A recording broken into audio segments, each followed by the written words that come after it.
નમો અરિહંતાણમ, નમો સિદ્ધાણમ, નમો આયરિયાણમ, નમો ઉવજ્જાયાણમ, નમો લોએ serve સાહુણમ, એસો પંચન મુક્કારો, serve પાવપનાસનો, મંગલાણમ ચ સવ્યેસિમ, પરમં હવૈ મંગલમ. ઓમ નમો ભગવતે વાસુદેવાય, ઓમ નમઃ શિવાય, જય સચ્ચિદાનંદ. એક પદ ગવડાવીએ. ગવડા. ઓકે, બહુ સરસ. એ પુસ્તકમાં છે.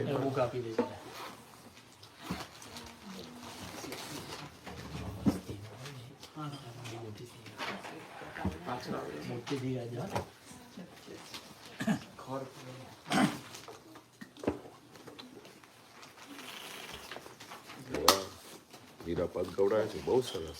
એ ગુરુ પૂર્ણિમામાં જે કરવાની છે પ્રેક્ટિસ. હા, બહુ સરસ. કયું પાનું છે કે નહીં આમાં?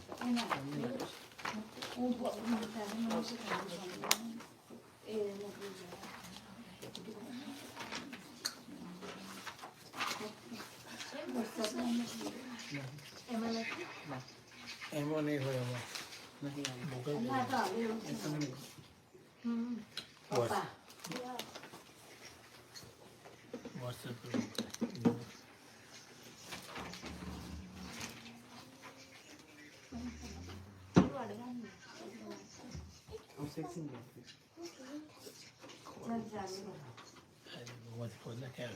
કાળી બોખળ વોટ્સએપ ખોર તો ખરો. ખાલી પેલા ઇન્ડેક્સમાં ના કેટલા આવી જશે. ડી ઉપર જાય એટલા આવી જાય.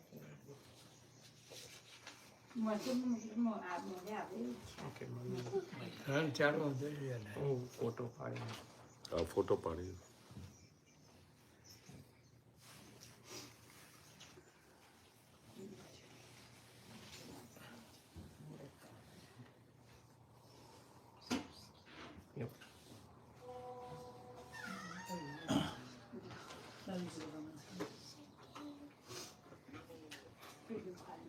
મોકલ્યું વોટ્સએપ પર મોકલી ગ્રુપમાં.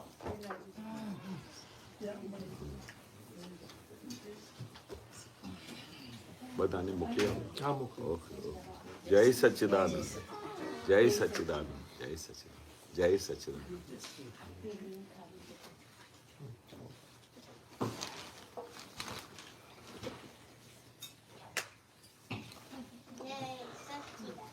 જય સચ્ચિદાનંદ.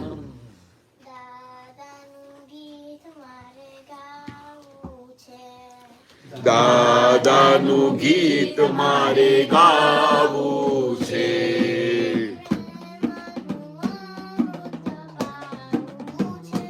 ઓ પ્રેમનું અમૃત પાવું છે.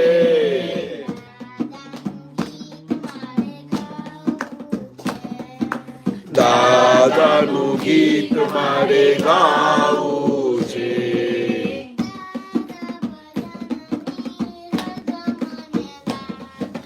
દાદા ભજનની રટ મને લાગી,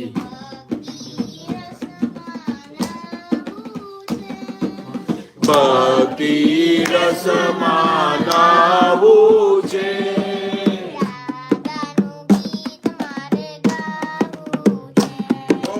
દાદાનું ગીત મારે ગાવું છે.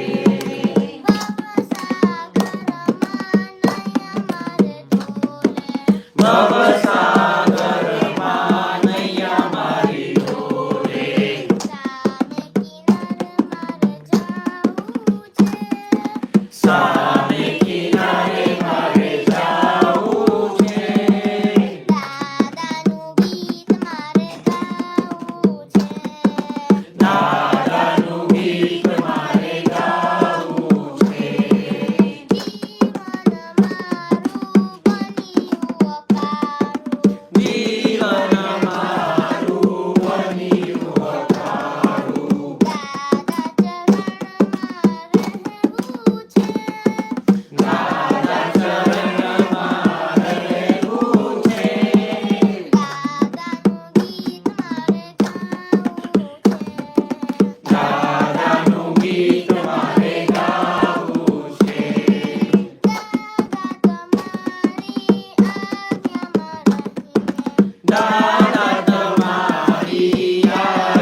મારે ગાવું છે. જય સચ્ચિદાનંદ. બહુ સરસ, વન્ડરફુલ, સરસ પદ ગાયું. તને શું જોઈએ? તારે કેમ દાદાનું ગીત ગાવું છે? શું જોઈએ તને? આમાં આવે છે ને પ્રેમનું અમૃત પાવું છે, મારે મોક્ષે જવું છે, તમારા જેવું થાવું છે. એટલા માટે દાદાને પ્રાર્થના કરીએ કે દાદા મારે તમારું દિવસ રાત વર્ણન કરવું છે, મારે અમૃત પીવું છે, જેથી કરીને હું પણ દાદા જેવું થઈ જાઉં. એના માટે આ ગીત છે. બરાબર? બહુ સરસ ગાયું, બહુ સરસ.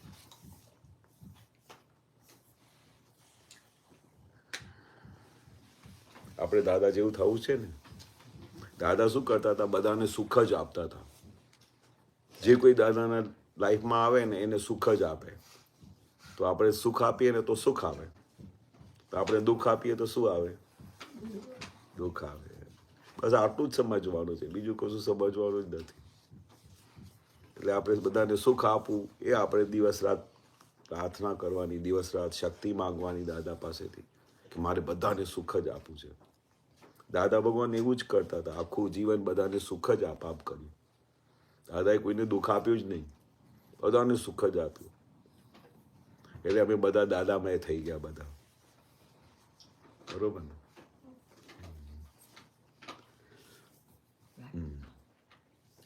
બોલો હવે વાત કરો દાદાની, કઈ પૂછવું હોય તો દાદા પાસે. પેલું સવારે સમાધાન થયું? પેલું હજુ કઈ આની આગળની કાળી દોડાવી હોય તો હજુ બી આનાથી આગળ બહુ વધારે એ સ્ટેપ છે. તમે પેલું મોહ વાળું કીધું હતું ને કે મોહ વાળી જે સંજોગ આવે ત્યારે એમાં જાગૃતિ રાખવાની, ત્યાં એનું થોડીક વાત કરો. હા, આપણે શું છે આ જગતમાં કેવું છે, દરેક વસ્તુમાં છે ને નાની નાની વાત પર મોહ ચડી જાય. તે દાદા કહેતા હોય કે ભાઈ ઘણી વખતે મોહ કેવી રીતે કામ કરે. કંઈ બી આપણે અહીંયા આવ્યા હોય તો કોઈના ઘરે આવ્યા હોય તો આમ ઘર જુએ ને આમ બહુ સરસ ઘર છે, પછી લેડીઝ લોકો બધા ઘર બતાડે ને અંદર, તો અંદર લઈ જાય, બધું એક એક રૂમમાં લઈ જાય. તો આમ જોતાની સાથે એમને એવું બધા ફોટા પડે કે આ મારા ઘરમાં બી આવું હોવું જોઈએ, એવું ફોટા પડે. આમ આ બહુ સરસ મૂક્યું છે, આ બહુ સરસ, હું બી મારા ઘરે આવી રીતે મૂકીશ. તો પહેલાં જ્યાં સુધી જોયું નહોતું ને તો ત્યાં સુધી કંઈ બી વસ્તુ હતી નહીં એના માઇન્ડમાં, પણ એની બેનપણી એમને જે આખું બતાડી દીધું તો એકદમ બહુ ઊભું થઈ ગયું. તો દાદા શું કે આખા જગતમાં ચારે બાજુથી તમે ફરવા નીકળો ને તો મોહની બજાર છે, બીજું કશું છે જ નહીં. એટલે જ્યાં સુધી આપણે જોતા નથી ત્યાં સુધી કોઈ પ્રોબ્લેમ નથી, પણ મોહ કેવી રીતે ઊભું થઈ જાય? આમ જોતાની સાથે ઊભું થઈ જાય. તે એક દાદાએ દાખલો આપતા હતા કે ભાઈ આમ લેડીઝને કેવું હોય કે આમ જતા હોય ને તો વડોદરામાં છે ને એક બહુ મોટી ગલી છે જેમાં બધા લેડીઝની બધી ડ્રેસીસ મળે, સાડીઓ મળે, આમ બધા શોપ્સમાં. પછી દુકાનદારો તો બધું કરે ને કે ભાઈ આપણે મોડલ બનાવીને આમ એ બધું એમની સાડી બાડી પહેરાવે કે ડ્રેસ પહેરાવે. તો આમ ગાડીમાં હસબન્ડ સાથે વાતો કરતા જતા હોઈએ તો જતા શું છે આમ કઈ નવી વસ્તુ છે ને તો આની આમ નજર આમ થઈ જાય અને હસબન્ડ એમની સાથે દાદાની વાતો કરતા હોય, એ બધું ભૂલી જાય. આમ કરતા ઠેઠ અહીંયા સુધી કમર પેલી ગળાની કમર લિમિટ આવી. એટલે એને શું કર્યું, ફોટો પડી ગયો. હવે ફોટો તો પડી ગયો તો હવે શું થાય કે એને આખો દિવસ હવે શું ચાલુ થઈ ગયું કે હા ડ્રેસ મારે લેવાની છે.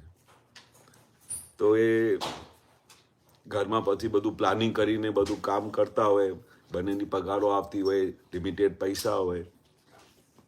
તો એ હસબન્ડને વાત કરે ખાતા તો એમને કહે કે મને એક વસ્તુ કરો, મેં કોઈ દિવસે તમારી પાસેથી ડિમાન્ડ કરી છે, કશું માંગ્યું છે?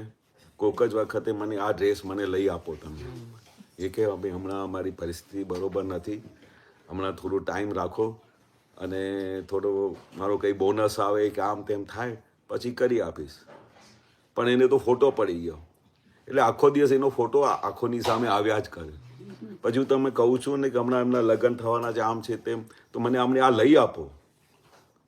તો રાત્રે એને ઘણી વખત બી સમજાવવાની પ્રયત્ન કરે, પણ રાત્રે બી એને આંખ બંધ થાય નહીં, એ જ સાડી દેખાય કરે. હા, પહેરી લેવાની. હવે એને જ્યાં સુધી કશું જોયું નહોતું, બજારમાં ગયા નહોતા, ત્યારે સાડીનો કંઈ ફોટો જ હતો નહીં. પણ જોયું એટલે તરત જ એમને ચોંટી જાય. એટલે આવું આ મોહ કેવું છે, તમે જ્યાં સુધી જુઓ નહીં ત્યાં સુધી અસર નથી, પણ જુઓ એટલે તરત જ અસર પડી જાય. એટલે દાદા કહેતા હતા કે આ બધું મોહ બજાર છે ને, જ્યાં દાદાનું સત્સંગ ચાલતું હોય ને, તો અહીંયા બધું મોહ માયા બધી બહાર ઊભી રહે, પણ બહાર નીકળો ને તો રાહ જોતી હોય કે આ નીકળે તો પછી ચોંટી જાય બધું. એટલી ભારે મોહ છે આ. એટલે આપણે શું છે, તે જગ્યાએ આપણે જાગૃતિ રાખવાની છે કે આપણે આ શું થશે, આનાથી શું લાભ થશે, આનાથી કંઈ આપણે આત્મા પ્રાપ્ત થઈ જશે. આટલી લાખ રૂપિયાની સાડી લેવાની હોય, કારણ કે માધુરી દીક્ષિતે હમ આપકે કોણ આમાં પહેરી હતી, હવે એના ફોટા પડ્યા કરે. ચાલો, આવું બધું સેન્સિટિવ છે જગત. જોયું એટલે એમને અસર પડી જાય, ગમે તે હોય. પુરુષને પછી જુદી રીતે અસર પડે, લેડીઝને જુદી રીતે. ઓર્નામેન્ટ્સ જોઈએ તો અસર પડે. લગ્નમાં ગયા હોય તો વારે ઘડી આમ જોઈએ એને શું પહેર્યું છે, કારણ કે ત્યાં મોહ છે. અને આપણે તો ત્યાં નજર જ ના જાય કે આ શું પહેર્યું છે કે શું છે, કારણ કે આ વસ્તુ એ વણાઈને લઈ આવેલા છે. પણ જ્યાં સુધી આપણે આ સમજણ પડે કે આ શું છે, આ શાના માટે લઈએ છે. આજે લાખો રૂપિયાના કેટલા છે જેની પાસે બહુ પૈસા હોય ને, તો લાખો રૂપિયાના પેલા ડાયમંડ્સ લે છે. હવે આ ડાયમંડ્સ પથ્થર શું સુખ આપે છે, તમે વિચાર તો કરો. આટલા કેરેટનું ડાયમંડ પહેરે, પછી એ કાનમાં પહેરે, એટલે એમને સેટિસ્ફેક્શન થાય.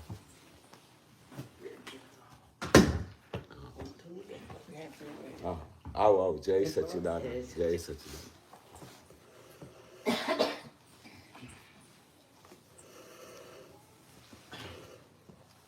આપણે હવે આટલા લાખો રૂપિયાના ડાયમંડ્સ પહેરીએ કાનમાં, તો એમાંથી કયું આત્મા પ્રાપ્ત થતું હશે? એટલે આપણે એનામાં વેલ્યુ મૂકી એટલે જ આપણે અસર કરી જાય ને. હા, ના, મોહ જે ત્યાં ચોટી જાય છે ને, એ અસર કરે છે. વેલ્યુ અસર નથી કરતી. વેલ્યુ તો એ બધા લોકો પાસે બહુ પૈસા છે, કેટલા પાસે પાર વગરના પૈસા છે, પણ એ જુએ ને કે આ કેવું સારું લાગે છે, અહીંનામાં આમ કરીને જુએ, પછી બધું બેનપણીઓને બતાડે, એમાંથી સુખ મળે. અને પછી કે મારી પાસે આટલા બધા ડાયમંડ છે, પછી એને પછી એમાંથી સુખ મળે. મોહ એટલે દરેક પ્રકારની, દરેક એંગલથી આવે, એક જગ્યાથી નહીં, દરેક એંગલથી મોહ આવે. એટલે દાદા શું કહે છે કે તમારું જે આ ચિત્ત બહાર ફરે છે તે અંતર્મુખી થઈ જાઓ. અંતર્મુખી એટલે આત્મામાં અનંત સુખ છે, આત્મામાં પાર વગરનું સુખ છે. અબજો અબજો તમે ડોલરો ખર્ચી કાઢો, ડાયમંડ્સો ખરીદ કરો, જે તમે કરો, પણ અલ્ટિમેટલી કોઈ એક વસ્તુ તમને કોઈ કહી જાય તો એમાંથી દુઃખ ઊભું થઈ જશે. ગમે તે તમારી પાસે આમ મહેલો હોય, મોટા મોટા બંગલાઓ હોય, પણ એક વસ્તુ તમને કોઈ કહી જાય એટલે અસર થઈ જાય, બધું સુખ તમારું જતું રહે. ઘણી વખતે આપણે નોર્મલી બેઠા હોઈએ ને આમ મહેફિલમાં, તો ખબર ના પડે કે આ કેટલા બધું માણસ છે, એની પાસે કેટલા પૈસા છે, શું છે. પણ એને ખબર હોય અંદર, બરોબર, તો એ અંદર ખબર હોય, એને એટલી બધી અસર થાય કે મારી પાસે આટલા પૈસા છે, આમ છે. તો આમ બધું જોતા જોતા અહીંયા ક્યાં કોઈ જગ્યાએ બેઠા હોય, લગ્નમાં ગયા હોય, તો એને અંદર એનું અસર કેવું હોય કે જો તમે એને ઉઠીને જગ્યા ના આપો ને, તો એવું જ કે મારે હું લગ્નમાં ગયો અને મારી બહુ બેજતી કરી. અરે શું, એ તો બિચારા બિઝી હતા ત્યાં લગ્નમાં. તમે તમારી રીતે ગમે ત્યાં જગ્યા શોધીને બેસી જાઓ, પણ એમને કોઈ વેલકમ ના કર્યું હોય ને, તો એ અબજો રૂપિયા એની જે પાસે છે ને એને અસર કર્યા કરે. મને કંઈ આમ માન નહીં આપ્યું, આમ મને ખૂણામાં બેસાડી દીધું. એટલે આ બધું શું છે, દાદા કે છે તમારી બધા ઇમેજિનેશનના બધા સુખો છે, હોરી લીધેલા બધા દુઃખો છે. આમ દુઃખ છે નહીં, તમને કોઈએ બેસાડ્યું નહીં તો એમાં શું બધું થાય? તમે તો ઉલટા છો ને કે ચાલો મને તો એમાંથી પણ આમાંથી હું બહાર નીકળ્યો, એ બધું માન આપત તો ગર્વ રસ ચાખી લો. આવો આવો તમે શેઠ આવો, બહુ દિવસે આવ્યા, એટલે તે વખતે જ્યારે આવું કહે ને તો એને ગર્વ રસ ચાખે, જો મેરું કેવું માન થયું, ત્યારે શુદ્ધાત્મા બી ભૂલી જાય. એટલે કલ્પનાનું સુખ હોય. હા, કદી લાગે કે આનાથી મને સુખ આવશે, પણ વાસ્તવિકતામાં ના. અને આની પાછળ જ આખું જીવન કાઢી નાખે છે, આની પાછળ જ.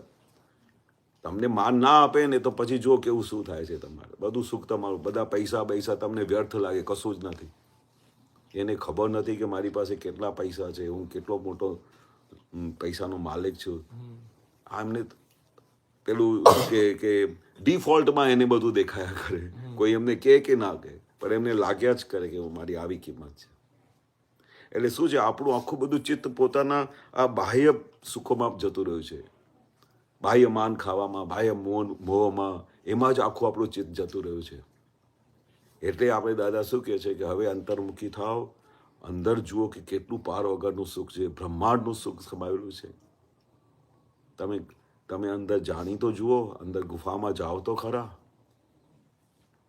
બાકી આમ કોઈ કહી જાય ને કોઈ અસર ના થાય, એ એક અજાયબી છે આ કાળની. એટલે આ મોહ કેવી રીતે જાય કે જ્યારે આપણે મોહ દાદામાં નાખીએ, પોતાના અંદર બેઠેલા ભગવામાં મળે કે એના સિવાય તમને ગમે જ નહીં. જેવી રીતે પેલી તરફ તમારી દ્રષ્ટિ જાય છે તે આખો દિવસ ચિત્તમાં એના જ ફોટા પડ્યા કરે, તેવી રીતે તમારે અંદર જો સુખનું પકડાઈ ગયું તો દિવસ રાત તમારે અંદરના ફોટા પડશે. અને પછી એ સુખની પાછળ તમે એક વખત પાછળ પડી તો જુઓ, પછી કેવું તમને આનંદ વર્તાય છે. પાર વગરનું સુખ, કલ્પનામાં ના આવે એવું સુખ આત્મામાં છે.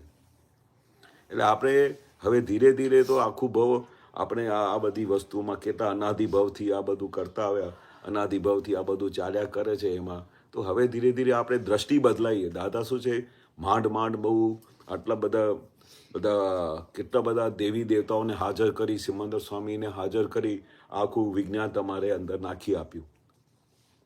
બાકી 1 કલાકમાં મોક્ષ થાય એવું કોઈ દિવસ સાંભળવામાં આવ્યું જ નથી. કોઈ બિલીવ જ નથી કરતો 1 કલાકમાં મોક્ષ થતું હશે. પણ હવે જ્યારે મોહનો આખો સંજોગ ઉભો થઈ ગયો હોય ને, ત્યારે એ વખતે એ મોહ કઈ રીતે ખોટો છે આપણને આમ ખબર જ ના હોય કે આ ખોટું કઈ છે. આ તો અમે એમને હા, ફોર એક્ઝામ્પલ ખાવાનું હોય કશું, તો આપણે તો એવું જ લાગે આમાં ખોટું શું છે એમ. એટલે પછી એમાંથી કેવી રીતે આમાંથી શું છે તારણ કાઢવાનું. હા, એક વખત દાદા છે ને એક મહાત્માને શું તો પેલું બહુ ખાવાની બહુ ટેવ હતી, એટલે બહુ સારું ખાવાની ટેવ હતી. અને જો કોઈ વાઈફ એમની પાસેથી કશું આવું બનાવે નહીં ને યા કશું તો બહુ અથડામણો થાય, ઝઘડા થાય. ખાવાની એક ટેસ્ટ પડી ગઈ તો દરેક ટેસ્ટ કરે ને તો સાલું એમને મજા ના આવે. અને એક તો એવો મહાત્મા હતો કે જે રોજે એમની ટેબલ પર થાળી આવે ને આમ ફટ કરીને બહાર ફેંકતો હતો. એક અમારા બહુ મહાત્મા, જબરજસ્ત, દાદાનું બહુ જ્ઞાન પડેલું. અને રોજે પેલા ગલીમાં બધા રાહ જોતા હોય કે ભાઈ આજે થાળી કેમ બહાર નહીં આવી. તો ખબર પડે કે 2-4 દિવસ ભાઈ શેઠ બહાર ગયા હતા, પણ થાળી તો બહાર આવવાની. પણ એમના વાઈફને દાદાનું એટલું બધું જ્ઞાન હતું, એટલી સમજણ હતી કે જેથી કરીને એ છે ને એક શબ્દ બોલતા નહોતા, ચૂપચાપ બધું સામાન લઈને લાવીને સાફ કરીને મૂકી દેતા હતા અને એ બૂમાબૂમ કરતા રહેતા હતા. એટલે શું, ખાવાનું મોહ. હવે એ જે મોહ ચડી જાય ને તો પછી થાળી બહાર ફેંકી દે કે આ શું બનાવ્યું છે, તને બનાવતા આવડતું નથી, તું અક્કલની આમ છે. હવે આ જે પ્રોસેસ થાય છે એ શા માટે? ખાવાનું મોહ ચડ્યું. પણ જ્યાં સુધી આ વસ્તુ જ્યારે પલટી નથી મારતી, પલટી મારે છે પછી ત્યારે તમે એનું કમાલ જુઓ. જો વાઈફ એમની સાથે રોજે ઝઘડો કરત અને બોલાચાલી કરત તો હજુ બધું બગડત. પણ પેશન્સ રાખીને એને નિર્દોષ જોતા હતા. કારણ દાદાનું જ્ઞાન તો કેવું છે, એને બધું દેખાય કે મેં બી એને ગયા ભાવમાં આવી રીતે હેરાન કર્યા હશે. દાદા શું કહે છે કે જે કંઈ પણ વસ્તુ તમારી સામે આવે છે એ કંઈ ઇક્વલ નથી હોતો કે ગઈ વખતે એને થાળી મૂકી, પણ જાણે અજાણે કઈ રીતે દુઃખ આપ્યું એની રિઝલ્ટ આવી રીતે આવે, એની રિઝલ્ટ બીજી રીતે આવે. પણ રિટર્ન વિથ થેન્ક્સ થવાનું એવું નિયમ છે. તો એ જ્ઞાનમાં હાજર રહે અમને કે આવું મેં એને ત્રાસ આપ્યો છે, બરાબર, આ પાછું આવે છે, જમે કરો. આમ કરતાં એક દિવસ એને આવું થયું કે આ એમને હું આટલું બધું કરું છું તો એને કંઈ અસર કેમ નથી થતી? એવું છે શું એની પાસે? નોર્મલી તો તમે રોજે આમ થાળી ફેંકો તો જુઓ શું આપણું રિએક્શન આવે છે. હવે તમે જ જઈને લઈ આવો, તમે જ ફેંકી છે ને, મારે નથી લાવવું, શું કરવું છે તમારે? જાતના બધા ઝઘડાઓ થાય, અથડામણો થાય, સોલ્યુશન ક્યાંય ના આવે. પણ પેલા બેને તો ગજબનું સોલ્યુશન કર્યું ને કે એને નિર્દોષ જોયા અને રોજે બધું સાફ કરીને લઈ આવતા હતા. એનું રિએક્શન શું આવ્યું કે એને તપાસ કરવી પડી કે જાય છે ક્યાં, શા માટે એને આવું બધું, આવી શક્તિ ક્યાંથી આવી છે એમની પાસે. અને ત્યારે પછી એમને અચાનક ખબર પડી કે તો દાદા ભગવાન પાસે જાય છે. હવે જ્યારે આપણે નોર્મલી કહે ને કે તમે બી આવો તો કે ના મારે નથી આવવું, મારે જ્યારે આવવાનું હશે આવીશ. પણ આટલું બધું જ્યારે રિઝલ્ટ આવે છે ને, જે દાદા એક વખત તો એવું કહ્યું કે આ જ્ઞાન પહેલાં અને જ્ઞાન પછીની માટે તમે પેલું એક આખું એસે લખીને લાવો. તો બધા લોકોએ લખવાનું શરૂ કર્યું કે જ્ઞાન પહેલાં મારી શું પરિસ્થિતિ હતી. લોકોએ 10-10 મહાત્માએ 10-10, 20-20 પાના લખ્યા. નાનપણથી હું આવો હતો અને પછી આ જ્ઞાન પછી મારી દશા દાદા આવી થઈ ગઈ. એ દાદા કંઈ પુસ્તક બનાવતા બહુ આટલો મોટો પુસ્તક, અને કેટલા બધા મહાત્માઓ હતા, દરેકે પોતપોતાનો અનુભવ લખ્યો. દરેકે બધા અનુભવ લખો કે જ્ઞાન પહેલાં અને જ્ઞાન પછીનું. તે જ્ઞાન પછીનું જે એમને અનુભવ થયું તો બધાને ખબર હોય ને કે પહેલાં મારી શું પરિસ્થિતિ હતી, પહેલાં કેવી રીતે હું રહેતો હતો, શું કરતો હતો, અને જ્ઞાન પછી મારામાં શું પરિવર્તન આવ્યું, ખબર પડી જાય ને. તો એ પડી ગઈ ખબર કે જેથી કરીને દાદાની સાથે એક વખત થોડી વાર બેઠા અને પછી બધી વાત કરી અને પછી દાદા સાથે ડિટેલમાં ડિસ્કશન કર્યું એને કે દાદા આવું થાય છે રોજે કંઈ ને કંઈ આવું બધું લે અંદર જતું જ નથી દાદા. તો દાદાએ કહ્યું કે તમે આ બધું ખાઓ છો, ખાધા પછી સવારે શું થાય છે. આવો પ્રશ્ન કોઈ પૂછે તો એને તો બધાને ખબર હોય કે સવારે શું થાય છે. ચાલો ઘણી વખતે દાદાએ બહુ ડિટેલમાં એક્સપ્લેન કરતા કે તમે અંદર બાથરૂમમાં ગયો તો તમારે પોતાની જ એ ખુશ્બુ ગમે નહીં, એવું થાય કે આ કેવું બધું ખુશ્બુ નીકળી રહી છે. તો ખાધા પછી શું રિઝલ્ટ થાય છે એ આખું એનું મોં ઉડી ગયું ખાધા પરથી. તમે વિચાર કરો, છે કેટલી નાની સમજણ છે કે ખાધા પછી શું થાય છે, જેના માટે તમે વાઈફ સાથે આટલી બૂમ કરો છો. કઈ ટાઈપનું મોં તમને ચડ્યું છે ખાવા પ્રત્યેનું. એટલે આ ઊંધી સમજણથી દરેક વસ્તુ તમારે દુઃખદાયી થાય છે, સીધી સમજણથી એ જ વસ્તુ તમારી સુખદાયી થઈ જાય છે. ભગવાનને પ્રાર્થના કરીને પહેલાં આહાર અર્પણ કરો. બધા શાસન દેવી દેવતાઓ દાદા ભગવાનને આહાર અર્પણ કરો. એ આહાર અર્પણ થાય એ અમૃત થઈને તમારી અંદર આવે. પ્રાર્થના કરી, એ દાદા ભગવાન સર્વે શાસન દેવી દેવતાઓના આહાર અર્પણ કરું છું, તમને અર્પણ કરું છું. અને તમે એવી રીતે દાદા એવું પ્રસાદ કરીને આપો કે મારી અંદર તમારી જેમ પ્યોરિટી પ્રગટ થાય, મારા અંતસ્કરના એક એક પરમાણુ મારા પ્યોર થાય. આમ કરીને ભુવનવાસી વ્યંતર દેવો, ભુવનવાસી બધા દેવોને આહાર અર્પણ કરીને પછી આહાર ખાઓ. અને કોણ ખાય છે તે વખતે જાગૃતિ રાખો. સવારે શું થાય છે એ જાગૃતિ રાખો. ખાવા ઉપરથી કેટલા બધા મહાત્માઓનું મોજ હતું, કેટલા બધા ઘરમાં બધા ઝઘડાઓ બંધ થઈ ગયા. આ શું બનાવ્યું છે, તારા માએ કશું શીખવાડ્યું નથી. અમારા ઘરમાં બહુ પ્રોબ્લેમ, પાર વગરના પ્રોબ્લેમ. ખાધા ઉપર તો બહુ પ્રોબ્લેમ થાય. જો એક આમ પેલી રસ ચડી જાય ને કે ભાઈ આ સ્વાદિષ્ટ જમવાનું છે. હું પહેલાંને ત્યાં પટેલ સાહેબને ઘરે ગયો તો શું હાંડવો તને હાંડવો બનાવતા નથી આવડતું. હાલો એ મુસીબત થઈ જાય. એક વખત હાંડવો ખાવા ગયા પટેલ સાહેબને ત્યાં, તમારા મોટા ભાઈને પેલું બીમારી ચડી ગઈ. એને શું કર્યું કે જેટલા બી પટેલોના ઘરમાં એને એમને વાઈફને મોકલી આપ્યા કે તારે એક એક ઘરમાં જઈને બધું એક એક રેસીપી શીખી લે. હાલો કે હું ક્યાં જાઉં કે, અને પછી જ્યાં સુધી ના આજે શીખી આવ્યા કે નહીં, હવે આજે ટાઈમ નહીં મળ્યો, એની પાછળ પડી જાય ખાવાનું મોહ. એટલે છોડે જ નહીં, ચેન ના પડે. એટલે દાદા શું કહે છે કે જે બધું બહાર મોહને લીધે તો આ કેટલા વખતથી આપણે ભટકી રહ્યા છે અનાધિકારથી. પછી એક પ્રકારનું મોહ ના હોય, કપડાનું મોહ હોય, ખાવાનું મોહ હોય, મકાનનું મોહ હોય, ગાડીઓનું મોહ હોય, સોનાનું મોહ હોય. બોલો એનો બી મોહ ભારે, ગાડીઓનો મોહ બી ભારે. એક મહાત્મા છે, વર્લ્ડની નંબર 2, બહુ પૈસા છે એમની પાસે, પણ વર્લ્ડની નંબર ગાડી જે આવે ને લઈ આવે. પૈસા બહુ છે, અરે પણ તમે ગાડીમાં તો એક ગાડીમાં જાઓ છો, આટલી 8 ગાડીઓ બહાર શા માટે મૂકો છો ગાડીઓનું? અમને એવું કંટાળો આવે કે આટલી બારી ગાડી. દાદાને અહીંયા બધા અમેરિકાના મહાત્માએ કહેલું કે દાદા તમારી આવી આ એજમાં તમારે તબિયતને સાચવો. એ દાદાને પેલું કંઈ ધૂળ જાય ને અંદર તો એમને બધું એ થાય, એલર્જી થાય. તો કે અહીંયાથી દાદા તમને અમે મર્સિડીઝ, બધા અમેરિકાના મહાત્માએ મર્સિડીઝ મોકલી દાદાને. વસંતભાઈને બહુ જીદ કરી દાદાને. તો શું કહ્યું, આપણે કોઈને મર્સિડીઝ ગાડી ફ્રી ઓફ કોસ્ટ મળતી હોય તો શું થાય? હા ચાલ, હા મોકલી આપો, કંઈ વાંધો નહીં, મારે જરૂર તો નથી પણ તમે કહો છો તો ચાલ આવીશ. પણ અંદર ખાને વેલકમ કરે, બહારથી ભલે ના પાડતા હોય. પણ દાદાએ તરત જ શું જવાબ આપ્યું કે આજે તમે મર્સિડીઝ ગાડી મોકલો છો, હું ક્યાં બાંધીશ? જાણે કે કોઈ પેલા જાનવરને લઈ આવતા હોય ને, ક્યાં બાંધીશ? ચાલો એના માટે મારે ગેરેજ બનાવવી પડે. ગેરેજ બનાવ્યું પછી એના પછી દાદા કે પછી કોઈ બહારનો બાજુવાળો છોકરો આવીને આમ સ્ક્રેચ મારી જાય તો આખો દિવસ ચિત્તેમાં જાય, મારી મશીન આવું કરી નાખે. કેટલું દાદા ડિટેલમાં વિચારતા હતા બોલો. પછી આખી રાત ઊંઘ ના આવે કે આટલી 1 કરોડની ગાડી મોકલાવી એના સ્ક્રેચેસ મારી દે આખો દિવસ. પછી આ સંભાળીને અંદર કરજે, હા પેલું પિલ્લરને અટકી ના જાય, અથડાઈ ના જાય પિલ્લરને જરા.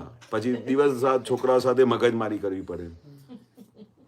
અને આ હકીકતમાં થતું હોય કઈ તમે લઈ આવો 1.5-2 કરોડની ગાડી તો ડ્રાઈવર જરા થોડું આમ બહુ એક્સપર્ટ ડ્રાઈવર હોય તો એ શું કરે કે આ પિલ્લરને આમ 6-8 ઇંચ છોડીને ગાડી અંદર કરે, કારણ કે એક્સપર્ટાઇઝ છે. તો સેટ બૂમ કરે પાછળ, અરે કેવી રીતે ગાડી છે? બરોબર તો ચલાવું છું, હમણાં અથડાઈ જાતો. અરે પણ અથડાઈ તો નથી ને, એની માસ્ટરી છે કેવી રીતે ગાડી રિવર્સ કરે છે.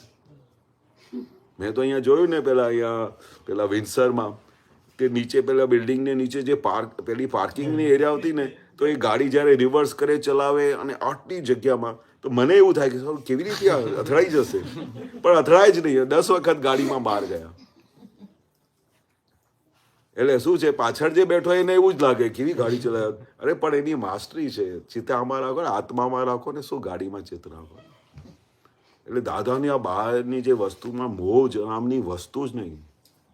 આખી જિંદગી તમે મામાની પોળમાં જઈ આવજો, એ હજુ સુધી એઝ ઇટ ઇઝ જ મૂકી છે જેવી રીતે દાદા ભગવાન ત્યાં રહેતા હતા મામાની પોળમાં. બહુ મોટું કન્સ્ટ્રક્શનનું કામ કરતા હતા, 1 ક્લાસ કોન્ટ્રાક્ટર હતા.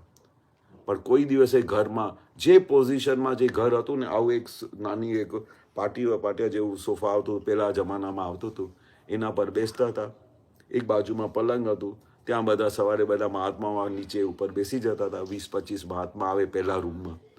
પાછળ તમે વચ્ચે જશો તો વચ્ચે એક પલંગ હતું ખૂણામાં, ત્યાં દાદા સૂઈ જતા હતા. હીરાબા તો નીચે સૂતા હતા. અને સામેની સાઈડમાં પોળમાં કેવા ઘર હોય, સીધા ઘર હોય, સીધા. ફર્સ્ટ રૂમ, સેકન્ડ રૂમ, છેલ્લા એન્ડમાં રસોડું. હવે આમાં રૂમમાં નીચે જમીન પર બેસીને પાટલા પર જમતા હતા અને હીરાબા એમને પીરસતા હતા. અને તમે આમ ચારે બાજુ હમણાં ફરીને જુઓ ને તો કશું નહીં, કંઈ કબાટ નહીં, કશું નહીં. વાસણ મૂકવાની જગ્યા પેલા આમ ખાંચા બનેલા હોય ત્યાં મૂકી દેતા હતા. એમાં દાદાએ આખી લાઈફ કાઢી. પણ કેટલું આત્માનું સુખ! ઓહો! એમને આ સંસારની કોઈ વસ્તુમાંથી સુખ દેખાતું નહોતું. કોઈ જગ્યાએ મોહ નહીં, કોઈ જગ્યાએ પેલું નહીં, પણ આખા બ્રહ્માંડનું સુખ એમની પાસે હતું. એટલે જ્યારે તમારે આ સંસારના મોહમાંથી પેલું ચિત્ત ખેંચાઈ જશે, ત્યારથી તમારો આત્માનું સુખ પ્રગટ થશે. ત્યાં તમારું ચિત્ત એકાગ્ર થશે. કારણ કે જ્યાં સુધી આ સંસારની દરેક વસ્તુમાં તમારો ત્યાંથી તમને સુખ દેખાય છે, ત્યાં સુધી પેલી તરફ તો નજર બી નહીં જાય. એ બી સુખ કેવું છે? ટેમ્પરરી સુખ છે. એટલે કે આ ટેમ્પરરી સુખમાં શું આખું જીવન કાઢી નાખો છો? આત્માનું સુખને પ્રાપ્ત કરો, જે એક વખત આવ્યા પછી કોઈ દિવસે જતું જ નથી. ધક્કા મારો ને તોય જાય નહીં, એવું આત્માનું સુખ છે. પરમનન્ટ સુખ, કોઈ દિવસે જાય નહીં. એટલે આપણે જ્યાં આપણી ચિત્તવૃત્તિઓ જાય છે ને, જે જગ્યાએ ત્યાં તમને દેખાય છે ને અહીંયાથી મોહ થાય છે, એનાથી ચિત્તવૃત્તિને પાછા ફેરો અને પોતાના સ્વમાં લઈ આવો. વારે ઘડીએ પ્લસ માઇનસ કરો કે આમાંથી સુખ તો મળવાનું જ નથી, ટેમ્પરરી સુખ છે, એ આવ્યા પછી જતું રહેશે આ સંસારનું, પણ આ સુખ કોઈ દિવસે જશે નહીં. એટલે આપણે શું કરવાનું? આપણે પરમનન્ટ સુખની પાછળ પડવાનું છે. પરમનન્ટ સુખ એક વખત આવ્યા પછી જતું નથી. પણ એ કેવી રીતે આવે? કે દાદા પ્રત્યે તમારી શ્રદ્ધા વધતી જાય, દાદા પ્રત્યે તમારે ભાવ થાય, દાદા પ્રત્યે તમને એવું લાગે કે બસ દાદા અમારા પરમેશ્વર ને દાદા અમારા પ્રાણ. અને કેવું લાગે કે અનંતકાળથી દાદા અમે ભટકી રહ્યા છે, હવે તમે મળ્યા છો તો મારા પ્રણામ સ્વીકાર કરો અને મને મોક્ષે લઈ જાઓ. નિરંતર એ ભાવના રહેવી જોઈએ અંદર. કારણ કે આપણી પાસે હમણાં બીજી કોઈ જવાબદારી દાદાએ તમને સોંપી નથી. કશું કહ્યું છે કે શું કરજો? આ તો અમે અમારી રીતે કરીએ છીએ, કારણ કે અમે સાંભળ્યું દાદાએ કહ્યું કે આ તમે સત્સાધન કરજો, આનાથી વિધિ કરજો, ચરણ વિધિ કરજો, આ કરશો તો તમારી રોજે બેટરી ચાર્જ રહેશે. અને બેટરી ચાર્જ રહે, અમે બેટરી ડિસ્ચાર્જ થઈ જાય તો તમે ટાર્ચને દબાવ કરો તો રોશની આવે, લાઇટ આવે. એટલે દાદાએ શોધી કાઢ્યું કે આ તમારી બેટરી ચાર્જ કરો છો તમે. દાદા કેમ વિધિ કરતા હતા કે રોજે બેટરી ચાર્જ થાય, કારણ કે કાર્ડ બહુ ભારે છે ને. તમે આજે બહુ મહેનત કરી હોય, ચરણ વિધિ કરી હોય અને સાંજ સુધીમાં તો બેટરી ડિસ્ચાર્જ થઈ જાય અને બીજા દિવસે સવારે પછી ફરી હેન્ડલ મારવા પડે. એટલે દાદાએ જોયું હશે કે આ કાર્ડ એવું કેવું કાર્ડ છે આ કે જેના લીધે મારી 4 ડિગ્રી ઓછી પડી ગઈ. દાદાને પૂરું કેવળ જ્ઞાન હતું, 100% કેવળ જ્ઞાન. સીધા મોક્ષે જ લઈ જાય તમને અને પોતે બી મોક્ષે જતા રહ્યા. પણ 4 ડિગ્રી ઓછી કેમ પડી? તો દાદા કે કાર્ડને અનુલક્ષીને. આ ઉતરતું કાર્ડ છે, બહુ ભારે કાર્ડ છે. તમને ખબર ના પડે કે ક્યારે તમને બધું એના ચુંગલમાં લઈ લે, ખબર ના પડે તમને. એટલી બધી બહુ અમે કોઈક વખતે આ જઈએ ને માલમાં ફરવા, પેલું લઈ જાય મહાત્માઓ, તો તમે વિચાર કરો દરેક આઈટમ માટે 1000 પ્રકારની બ્રાન્ડ્સ પડેલી છે. આ બરોબર નથી, આ વધારે છે, આમાં બધું આલમંડ પડેલું છે, આમાં ફલાણું પડેલું છે. કેટલું બધું આમ વિચાર કર્યો તો આમાંથી બહાર નીકળાય નહીં. એટલી મોટી મોહ બજાર છે દાદા કહે છે. પણ હવે શું છે, હવે ક્યાંય આપણું રસ થતું જ નથી, પેલું લક્ષ્ય જ નથી જતું, ચિત્તી નથી જતું. કારણ કે પેલા સુખની આપણે વેલ્યુ ખબર પડી. જ્યાં સુધી પેલા સુખની વેલ્યુ ના ખબર પડે ત્યાં સુધી આખો દિવસ ફર્યા કરે મોલમાં, આખું સ્ટડી કરે. કેટલા જણા તો મોલમાં જાય ને તો બધી વાતો કરે ને કે અમારો આખો દિવસ જતો રહે છે. તો એ શામાં જતો રહે છે? તો એક એક વસ્તુમાં સ્ટડી કરે, એમના ઇન્ગ્રીડિયન્ટ્સ વાંચે કે આમાં શું થશે, આ ઇન્ગ્રીડિયન્ટ વાપરવાથી. જય સચ્ચિદાનંદ, જય સચ્ચિદાનંદ. જાતના ઇન્ગ્રીડિયન્ટ્સ વાંચે, પછી આમાંથી શું લાભ થાય છે, પેલામાંથી શું લાભ થાય છે. સ્ટડી કરતાં કરતાં આખો દિવસ નીકળી જાય. ઘણાને બધાને સ્ટડી કરવાનો બહુ શોખ હોય અને આ શું ફાયદો કરશે? આપણે જે પૈસા આપીએ છીએ એ ડોલરનું વર્થ આપણે મળવું જોઈએ. હવે આમાં તો આ ભગવાન પ્રાપ્ત થઈ જાય આટલું સ્ટડી કરીએ તો. એ સ્ટડી કરવા માટે ટાઈમ મળતું નથી. તમે જે કીધું ને કે ચિત્ત જ્યાં ચોટે ત્યાં એ વૃત્તિને પાછી ફેરવવાની આત્મા તરફ. હા, પણ એ વખતે તો ભાન જ ના રહે ને, જયારે મોહ ચડી ગયો હોય ત્યારે તો ભાન જ ના રહે ને કે આમ ચિત્ત ગયું કે ના ગયું. એકાકાર જ થઈને એને મજા જ આવી જાય એ ટાઈમે. તો પછી 2-3 કલાક પછી લાગે કે આમાં ટાઈમ આપણે બગાડી નાખ્યો. હા. પછી એ વધારે એ જ ટાઈમે ખબર પડે એની માટે કેવી રીતે. એના માટે શું છે, થોડી પ્રેક્ટિસ કરવી પડે, અભ્યાસ કરવું પડે. એ દાદા અભ્યાસ કરવાનું શીખવાડતા હતા. એટલે કેવી પ્રેક્ટિસ કરવી પડે કે મિત તે હમણાં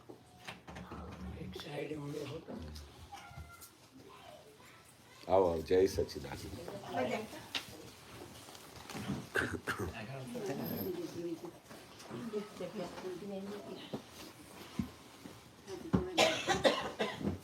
હવે જે જગ્યાએ તમને આવું ઊભું થાય કે તે વખતે હાજર નથી રહેતો, ચિત્ત હાજર ના રહે ને તો સાથે કલાકો સુધી ત્યાં ઇન્વોલ્વ થઈને ડિઝોલ્વ થઈ જાય. યાદ જ ના રહે કે કેટલા કલાક જતા રહ્યા. તો પછી જ્યારે જતા રહ્યા તો પછી એનું કંઈ ટાઈમિંગ્સ તો હોય ને, ત્યારે તને યાદ આવે કે 2 કલાક, અડધો કલાક, 10 મિનિટ, 15 મિનિટ યાદ તો આવે ને કે આપણે ક્યાં હતા. અને પછી કહીએ ને કે ભાઈ હજુ હવે તમે 2 કલાક બગાડી દીધા, કલાક બગાડી દીધું, તેમાંથી તને શું લાભ થયું? શું લાભ થયું તને? તે આવું બધું કર્યું હમણાં, એમાંથી કઈ લાભ થયું તને? પણ એ તો પછી એવું કે કઈ ખોટ તો નહીં ગઈ ને આપણે. ના, એ પછી શું કરવાનું કે આ મિત પછી વાતચીતનો વ્યવહાર શરૂ કરવાનો. ખોટ તો નહીં ગઈ, પણ તું વાતચીત કરે ને કે તું અબજો રૂપિયા ખર્ચે ને 1 કલાક તું પાછો ના લાવી શકે. આ જ્ઞાન મળ્યા પછી દાદાએ કહ્યું કે 1 સેકન્ડ પણ ગાફિલ ના રહેજો. પણ તું 1 કલાક સુધી બધું ભૂલી ગયો અને તને યાદ બી નહીં રહ્યો કે તું કોણ છે. ભાઈ તારી અંદર શુદ્ધાત્મા છે. તારા પપ્પા અહીંયાથી પસાર થઈને ગયા, એની અંદર શુદ્ધાત્મા બી નહીં જોયા. તારા મમ્મીની અંદર શુદ્ધાત્મા નહીં જોયા, ભાઈની અંદર શુદ્ધાત્મા નહીં જોયા. અને તું તારું આખું ચિત્ત આમાં જ હતું. અને પછી શું છે, જેનામાં જે વસ્તુમાં તું ચિત્ત કરે પછી તું તે સ્વરૂપ થઈ ગયો. દાદા શું કે જ્યારે તમે જેમાં તમે ઇન્વોલ્વ થાઓ ને તો આખું તે સ્વરૂપ થઈ જાઓ. તમે ડાયમંડમાં ઇન્વોલ્વ થઈ ગયા ને તો તમે પોતા ડાયમંડ પથ્થર જેવા થઈ ગયા. તો દાદા એમ એક પથ્થર કહેતા હતા, આ પથ્થર પાછળ તમે શું આટલું મોહ રાખ્યું છે? તે દાદાની હાજરીમાં કેટલી બધી લેડીઝનો આ મોહ જતો રહ્યો. અમે ડાયમંડ્સ કહીએ છીએ, દાદા પથ્થર કહેતા હતા. આ પથ્થરમાં મોહ રાખે? સાલું પથ્થર કોઈ ઘરમાં રાખે તો સાલું કે આ ગાંડા થઈ ગયા છે. દાદાને એની વેલ્યુ શું લાગે આત્માની આગળ? પથ્થર જેવા ડાયમંડ, અને કે આ લાખ રૂપિયાનું ડાયમંડ મેં લીધું છે, 5 લાખનું ડાયમંડ લીધું છે, વેલ્યુ. એટલે આપણે શું થઈએ કે જેમાં આપણે ઇન્વોલ્વ થઈએ ને, જેમાં આપણું રસ જાય ને, તો એ સ્વરૂપ થઈ જાય, ડાયમંડ જેવા થઈ જઈએ, પથ્થર જેવા થઈ જઈએ. પણ આપણે દાદામાં આપણે આવું રસ રાખીએ, દાદાની અંદર આપણે જઈએ તો આપણે કેવા થઈ જઈએ. છેલ્લા આવીને મને દાદા જેવું થવું છે. એટલે વારે ઘડી આપણે કવિરાજે શા માટે આવું બધું લખ્યું છે? કારણ કે આપણું ચિત્ત વારે ઘડી આ સંસારમાં જતું રહે, વારે ઘડી આ મોહમાં જતું રહે છે, વારે ઘડી આમાંથી સુખ ખોળવા નીકળી જાય છે. કે પહેલાંના ઘરમાં જોયું કે બંગલામાં 4 બેડરૂમ છે, તો દાદા કે જ્યાં સુધી એમના ઘરે નહોતા ગયા ને, તો એને યાદ જ નહોતું કે હું 1 બેડરૂમ હોલમાં રહું છું. જે દિવસે જોયા તો મારી બહેનપણી તો 2 બેડરૂમ હોલમાં છે, તો હસબન્ડની પાછળ પડી જાય, મારે તો 2 બેડરૂમ જોઈએ, આ છોકરો ભણે છે ક્યાં? અરે હજુ તો નવું જન્મ થયું છે, ત્યારે હમણાં શું, કારણ કે પહેલાં 2 રૂમ જોઈને આવે. એટલે જોયું એટલે પછી ચિત્ત ચોટી જાય, ત્યાં તે સ્વરૂપ થઈ જાય. પછી હસબન્ડ એને 2 રૂમ કરી આવ્યા, પછી ભૂલે ચૂકે કોઈના ઘરે ગયા, ના 3 બેડરૂમ હતા. ચાલો ફરી મુસીબત થઈ ગઈ. હસબન્ડ કે મારી આટલી પગાર છે, પણ તમને સમજણ પડતી નથી, ઘરમાં કોઈ ગેસ્ટ આવે, મારા મમ્મી પપ્પા આવે, ક્યાં રહેશે? એટલે ફરી મુસીબત થઈ ગઈ. ફરી કે મને 3 બેડરૂમ હોલ લઈ આપો. પછી ઘરમાં બીજો છોકરો આવે, પછી એના માટે સેપરેટ છે કે બંને જણા આ કાળમાં તો રહેતા નથી, અમે તો 8 ભાઈઓ એક લાઈનમાં સૂતા હતા. આ કાળમાં કહે કે તમે બધા 8 જણા એક રૂમમાં સૂઈ જાઓ તો જો શું થાય છે. એટલે 4 બેડરૂમ. પછી તો કોઈને ત્યાં અમે 5 બેડરૂમનું બી ઘર જોઈને આવ્યા. એટલે 2 આપતા પુત્ર જઈએ તો કે તમે આ રૂમમાં સૂજો, તમે આ રૂમમાં. મારા છોકરા બધા ભણવા જતા રહ્યા છે, આખું ઘર ખાલી છે, કોઈ રહેતું નથી ઘરમાં. અમે 2 જણા છીએ, હસબન્ડ એન્ડ વાઈફ. શું કે અમે બંને આપતા પુત્ર જોડે જ રૂમમાં સૂજો, અમને કંઈ આ જરૂર નથી 2 બેડરૂમની. બધું ચાદરો ફરી બનાવવી પડે, આમ કરવું પડે. તો કે ના છે ને રૂમ, આરામથી રહો, બાથરૂમ તમારું સેપરેટ, તમારું બાથરૂમ સેપરેટ, ટાઈમસર સત્સંગમાં આવશે તમારે. પણ શું કરે કે હવે 5 બેડરૂમ થઈ ગયા, હવે વપરાય, છોકરાઓ તો છે નહીં, બધા ભણવા જતા રહે. એના માટે બનાવ્યા હતા બધા, 1-2 ગેસ્ટ માટે, 2 છોકરાઓ માટે, 5 બેડરૂમ. હવે તો એક જગ્યાએ હું જોયું કે 8 બેડરૂમનું ઘર બનાવ્યું છે. કે મારા દોસ્તારો જ્યારે આવે ને, એમ પાર્ટી કરીએ તો રાત્રે પછી ઘરે ના જાય ને, તો હું એમને કહું અહીંયા જ સૂઈ જાઓ બધા. એટલે આ બધા જોવાના દુઃખ છે. જોઈ લીધું ને, અને આના ઘરમાં આમ છે, એટલે બધા દુઃખ ઊભા થઈ જાય. અને જ્યાં સુધી નથી જોતા ત્યાં સુધી કોઈ દુઃખ નથી હોતું. અને મેં એવું બી જોયું છે ને, 1 બેડરૂમ હોલમાં બી મહાત્માઓ રહે છે, કેલિફોર્નિયામાં અને અહીંયા LAમાં, અને બાકીના ડ્રોઈંગ રૂમમાં અમે એવા 2 સોફા મૂકેલા છે કે આમ ખેંચે તો બંને બેડ થઈ જાય. એ કેવી એડજસ્ટમેન્ટ છે. તો અમે 2 આપતા પુત્રો ડ્રોઈંગ રૂમમાં સૂતા, અને બીજા કોઈ બહારથી 1-2 ગેસ્ટ આવેલા હતા, એ બધા એ રૂમમાં મોકલી આપ્યા. અમે કહ્યું અમને કોઈ વાંધો નથી, અમને તો જ્યારે સૂઈ જઈએ તો દાદા અમારી સાથે હોય, કે અમને એ બી યાદ ના રહે. નહીં તો પેલું તો કહે ને છે ને, ડ્રોઈંગ રૂમમાં સુડાવ્યા, પેલું સોફા ખેંચીને બેડ કરી નાખે છે. હલવા બધા શાના દુઃખો છે બધું, વહોરી લીધેલા દુઃખ. જે દાદા શબ્દ બોલતા ને, વહોરી, એટલે પેલા જમાને વહોરવા જતા હતા ને, એટલે વહોરી લીધેલા બધા દુઃખો છે. સામેથી ખેંચીને બોલાવીને દુઃખ બોલાવે છે. દુઃખ જેવી વસ્તુ છે જ નહીં, દાદા કહે છે. દુઃખ જેવી આખા જગતમાં કોઈ વસ્તુ જ નથી. બધી કાલ્પનિક, તમારી બધી કલ્પનાઓ છે કે દુઃખ છે. દુઃખ તો કેવા હોય કે દાદા કે તમને ખબર ના પડે, કે ખાવાનું ના હોય, રહેવાનું ના મળતું હોય, બધું પાર વગરના દુઃખો છે. તમે ગરીબોની ચાલમાં જોઈએ, મુંબઈમાં અમે ચાલમાં જતા હતા, એક દાદાએ બહુ વસ્તુ જબરજસ્ત કરેલી. અમને છે ને બધું પ્રેક્ટિકલી બતાવતા હતા. કે કોઈને નોનવેજ ખાવાનું હોય ને, તો અમને બોલતા હતા કે સવારે જઈને ત્યાં પહેલાં કસાઈ ઘરમાં જઈ આવજો. કસાઈ ઘરમાં જાઓ ને, તો બધું જ્યારે બધું બકરાને કાપે ને, તો તમે જુઓ કે અંદરથી શું માલ નીકળે છે. તમે જોઈને તમને એવું થાય, પછી કે તમે આવું બધું ખાઓ છો બધું. અને એવી એક વસ્તુ એવી નથી નીકળતી જે આપણી બોડીમાં ના હોય. બ્રેન જુઓ, આ જુઓ, પછી અમે જોઈ આવીએ ને, ત્યારે પછી સાલું અંદર કઈ ભાવ બી હોય ને, એ બધા ભાવ ઉડી જાય, અને ખબર પડે કે આપણી અંદર શું બધું મટીરિયલ પડ્યું છે, જેના લીધે આપણે આની પાછળ પડીએ છીએ, આ બધા શરીરની સુખોની પાછળ પડીએ. કપડાં તો આવા જ જોઈએ, પછી વારે ઘડી પેલું સાડી આઈનામાં પહેરીને આમ ડ્રેસ પહેરીને 10 વખત આમ ફરે, પાછળ ફરે, આગળ ફરે, બરોબર લાગે છે કે નથી લાગતી. એટલે આ બધું શું છે કે ચિત્ત આપણું બધું આ બધું જતું રહ્યું છે, સંસારના સુખોમાં જતું રહ્યું છે, જ્યાં સુખ છે જ નહીં. તમે ગમે તેટલી કલ્પનાઓ કરો ને કે આમાં આ પહેરવાથી આમ થાય છે, એ ખબર પડે કે મેં આટલા લાખ રૂપિયાની સાડી, પણ બાજુમાં બેઠા હોય ને તો એને ખબર પડે કે કેટલા લાખની ડ્રેસ પહેરી છે, પોતાને જ ખબર હોય, અને એમાંથી જ એને સુખ મળે. અને એ જ વસ્તુ કંઈ ચાલતા ચાલતા કંઈ ઇન્ડિયામાં તો ખીલીઓ બીલીઓ બહુ બધી હોય ને, દરવાજામાંથી ક્યારે નીકળી આવે, આમ ચાલતા ચાલતા કંઈ આમ અટકી જાય ડ્રેસ, આમ ફટ કરીને ફાટી જાય તો સુખ બધું જતું. Oh my God. અને તે વખતે જ્યારે આમ જુએ ને કે આજુબાજુ કોઈ નથી તો કે હા શું થયું, અને કોઈ આજુબાજુ ઊભું હોય બાળક કે કોઈ તમારા લીધે આવું થયું. હવે પોતાને લીધે આવું થયું તો હવે કોને ગાળો આપે? એટલે આવું બધું વોરી લીધેલા બધા દુઃખો છે. આપણે જે દિવસે આપણે આપણું કોન્સન્ટ્રેશન આત્મામાં થશે ને તે દિવસે જે સુખ ઉભરાશે ત્યારે જોવું એમાં સુખ કેવું ઉભરાય છે. એ ચિત્ત આત્મામાં રહે તો એનું પરિણામ શું આવે? આમ ઉપાય પરિણામ શું આવે? ચિત્ત આત્મામાં જ રહે તો તમે રિઝલ્ટ હા. તમે કલ્પના ના કરી શકો. આખી રાત તમને એસે લગતા ફાવશે તે લખજો કે આનાથી શું શું થાય છે. તમે તમારો તરફ ચિત્ત આખું તમારું અંતર્મુખી થઈ ગયું, આત્મા તરફ અંદર થઈ ગયું, તો જે મિતના જે બહારના જેટલા બી બધા પ્રસંગો આવે છે,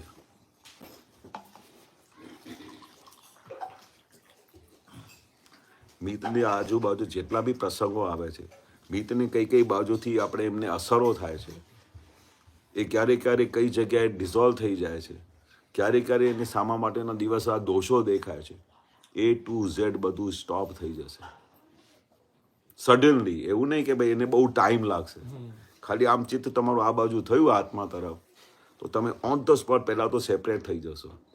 મિત બીકમ્સ ફર્સ્ટ ફાઇલ, અને આત્માનું શુદ્ધ આત્મામાં બેસી ગયા એટલે નિરાકુરતામાં આવી ગયા. તે સંસારનું કોઈ બી અસર તમને થાય નહીં, કઈ બી વસ્તુ તમને અડે નહીં. જે કંઈ પણ વસ્તુ અડે ને તે મિતને અડે એવું તમને નિરંતર સેપરેશન વયા કરે, નિરંતર. એક વખત જ્યારે તમારું ચિત્ત આ બાજુ આવી ગયું અને જ્યારે તમે આત્મામાં આવી જાઓ ને તો દાદા કહે છે તમારે પાર વગરનું સુખ ઉભરાશે. અને તમે એકાકાર થઈ જાઓ તો પછી કઈ મિતને કહ્યું કે તું બરોબર નથી, તને બરકત નથી, તું તો આખો દિવસ ટાઈમ પાસ કરે છે, તું આમ કરે છે. જે બધા કંઈ બી ભંભાટિંગ આપતા હોય ને પેરેન્ટ્સ તરફથી, ભલે તારા હિત માટે બોલતા હોય પણ તને પકડાય નહીં. આખો દિવસ તો ભણું છું તેમ છતાંય આ બોલ કરે છે, આમ કરે છે, તેમ એને પેલું દેખાય નહીં, કારણ કે એને શું છે તરત જ અસર થઈ જાય છે. કારણ કે જેવી રીતે આપણે મિત અને આત્મા એકાકાર થઈ જાય તો એને અસર થયા વગર છૂટકો જ નથી. પણ આ વિજ્ઞાન શું છે, તમને સેકન્ડે છૂટું રાખે છે મિતથી. પછી તને તરત જ ઓન ધ સ્પોટ બાયફર્કેશન થયા કરે. આ કોઈ બોલ્યા તે મિત નહીં બોલ્યા, મારા ભલાઈ માટે બોલ્યા, મારા હિત માટે બોલે છે. તને નેગેટિવ બધી વસ્તુઓ જતી રહે. પણ મને કહ્યું એમ તમને અંદર થયું, એક વિચાર બી આવ્યું ને એટલે અસર થઈ જશે. મને કહ્યું હું આટલો દિવસ સિન્સિયરલી કામ કરું છું, ભણું છું, જોબ પર જઉં છું, આટલા પૈસા કમાવું છું, તેમ છતાં આમ બોલે છે, અસર થઈ જાય. પણ પહેલાં છૂટા રહ્યા તો એને અસરમાંથી મુક્ત થઈ ગયા તમે. એટલે આ વિજ્ઞાન શું કરે છે કે આ સંસારના ગમે તેટલા બી અસરો થાય છે ને એ અસરમાંથી તમને કાયમ માટે મુક્ત કરી આપે છે. કોઈ અસર થાય નહીં દાદા કે નિરંતર સમાધિ રહે, નિરંતર તમે 24 કલાક આનંદમાં રહી શકો એવું મેં વિજ્ઞાન આપ્યું છે. અને પછી અનુભવ કરેલું છે, એવું નહીં કે નહીં. દાદા ભગવાન તો એમાં રહેતા હતા, અનુભવ કરતા હતા, અને બધા મહાત્માઓએ અનુભવ કરેલું છે. એક મહાત્માએ અનુભવ કરેલું છે કે આ જ્ઞાન મળ્યા પછી શું મારી અંદર ચેન્જ થઈ ગઈ. ચિત્તનું હંમેશા આત્મામાં રહેવું એ સ્પષ્ટ વેદન કે સ્પષ્ટ વેદન એમાં કોઈ ડિફરન્સ ખરો? સ્પષ્ટ વેદન એટલે તમને છૂટા પડવું દેખાય, પણ ચિત્તમાં શું છે તમે એમાં ઉપયોગ રાખો છો આત્મા તરફ. સ્પષ્ટ વેદન એટલે તમે અહીંયા બેઠા હો ને, હા, તો તમારે પોતાની અંદર બી દેખાય કે તમે કેવી રીતે છૂટા છો. અહીંયા બેઠા હોય તો દરેકની અંદર તમારે શુદ્ધાત્મા દેખાય. સ્પષ્ટ વેદન. હજુ તો દાદા કહે છે આપણે અસ્પષ્ટ વેદન છે. એટલે આ જ્ઞાનીઓને step છે એ પણ અસ્પષ્ટ વેદનમાં જ આવે. હા અસ્પષ્ટ વેદનમાં. સ્પષ્ટ વેદન એટલે આરપાર જે રીતે દાદાને દેખાતું હતું. દાદા કહે છે અસ્પષ્ટ વેદન થવું બી બહુ મહા મુશ્કેલ છે, કે તમને આ અસ્પષ્ટ વેદનમાં દેખાય છે ને કે હું શુદ્ધાત્મા છું, આ બી બહુ મોટી લાટરી લાગેલી છે. કોઈ દિવસે શુદ્ધાત્મા પદમાં આવ્યા જ નથી અમે. આપણે કાયમ મિતના જ પદમાં રહેલા છે કે હું આ મિત છું. પણ આ અસ્પષ્ટ વેદન થવું બી એ બધું મહા પુણ્યશાળી માટે આ વસ્તુ ખુલ્લી થઈ છે. જે અસ્પષ્ટ વેદન છે એ ધીરે ધીરે ધીરે ધીરે આખું ફૂલ સ્પષ્ટ વેદનમાં આવી જશે. એટલે દાદા તરત જ ને દાદા કહે છે કે 200 ડિગ્રીમાંથી સીધું 320 ડિગ્રી પર લઈ આવ્યા. એટલે આ અસ્પષ્ટ વેદનમાં દાદા લઈ આવ્યા. એવું તમને 24 કલાક લાગ્યા કરશે હું શુદ્ધાત્મા છું, આ મારો પાડોશી છે. આ જ્ઞાન મળ્યા પછી દાદાની હાજરીમાં નહીં તો દરેક મહાત્માએ દાદા એમ પૂછે ને કે તને સવારે ઉઠે તો શું યાદ આવે, અને હું શુદ્ધાત્મા છું, એ તો આંખ ખુલે એટલે તરત જ હાજર થઈ જાય છે. કરવું નથી પડતું, યાદ કરવું નથી પડતું, સહજ રીતે હું શુદ્ધાત્મા છું એવું થઈ જાય છે. એ અસ્પષ્ટ વેદન. અને એ ધીરે ધીરે અસ્પષ્ટ વેદન ધીરે ધીરે સ્પષ્ટ વેદનમાં થઈ જશે. તને શુદ્ધાત્મા જ છું એવું તમને અનુભવ થઈ જશે કે હું શુદ્ધાત્મા છું. એ સ્પષ્ટ વેદન જે દાદાને હતું. એટલે આપણે જે સ્ટેજ પર પહોંચ્યા છે 320 ડિગ્રીમાં, એમાં ખાલી આપણે 40 ડિગ્રીનું આપણે યાહોમ કરવાનું છે, મહેનત કરવાની છે. એ દાદા કહે છે એ પુરુષાર્થ કરવાનું છે આપણે 40 ડિગ્રીનું. દાદાએ આપ્યું છે 360 ડિગ્રીનું જ્ઞાન, અને પછી કેવું હાલતા ચાલતા આપી દીધું. કંઈ તમે પરિશ્રમ કર્યું નથી, મહેનત કરી નથી. કોઈએ મહેનત કરેલી? કંઈ આમ બહુ જપ તપ કર્યા હોય, હિમાલય પર જઈને બેસી ગયા હોય, તપસ્યા કરી હોય કે મને કેવળ જ્ઞાન થાવ, કેવળ જ્ઞાન થાવ, એવું કોઈ દિવસે વિચાર કર્યું કોઈ મહાત્માએ? ઓળખીતા હોય તો લઈ ગયા, ચાલો દાદા જોડે. સહજ રીતે દાદા કે ઘેર બેઠા લોટરી લાગેલી છે, કશી મહેનત કરી નથી. આટલી મોટી લાટરી લાગે એટલે ગયા ભાવનું કંઈ ને કંઈ આપણું પુણ્ય છે ને, કે આપણે ગયા ભાવમાં આવું ભાવ કર્યું હોય કે આ સંસારની સાયકલ તો આમ દરેક જન્મમાં ચાલે છે. હે દાદા ભગવાન અમને મુક્ત કરાવો ને, હે ભગવાન મને મુક્ત કરાવો ને આમાંથી. દાદા કે એવું એક બી પ્રોપર ભાવ કર્યું હોય ને, એવા ભાવ કર્યા હોય ને, તો એના ભાવના રિઝલ્ટમાં તમને આ ભાવમાં આ કનેક્શન મળે. નહીં તો કનેક્શન જ ના મળે તમને. દાદાના દ્વાર પર આવીને કેટલા બધા લોકો પાછા જતા રહ્યા બોલો. કોઈને દાદાને હુક્કો દેખાયો, કોઈને દાદાને આમ લેડીઝ લોકો અહીંયા બધું કરે ને, તો દાદા તો પ્યોર સોલ હતા. બધા આમ ટચ કરે તો એ પોતે પ્યોર થઈ જાય. હવે બહારના લોકોને શું રહે કે આ શું કરે છે દાદા, હવે એ પાછા જતા રહ્યા. પાછી તો પાછળથી જ્યારે ખબર પડી ને કે દાદાના આ બધા મહાત્માઓની અંદર શું ફેરફાર થયું છે, તો રડતા હતા લિટરલી. કેશવભાઈ અમે શું ગુનો કર્યો કે દાદાને આવી રીતે દોષ જોયા અમને. સાલું મોક્ષનું દાન આપવા આવેલા.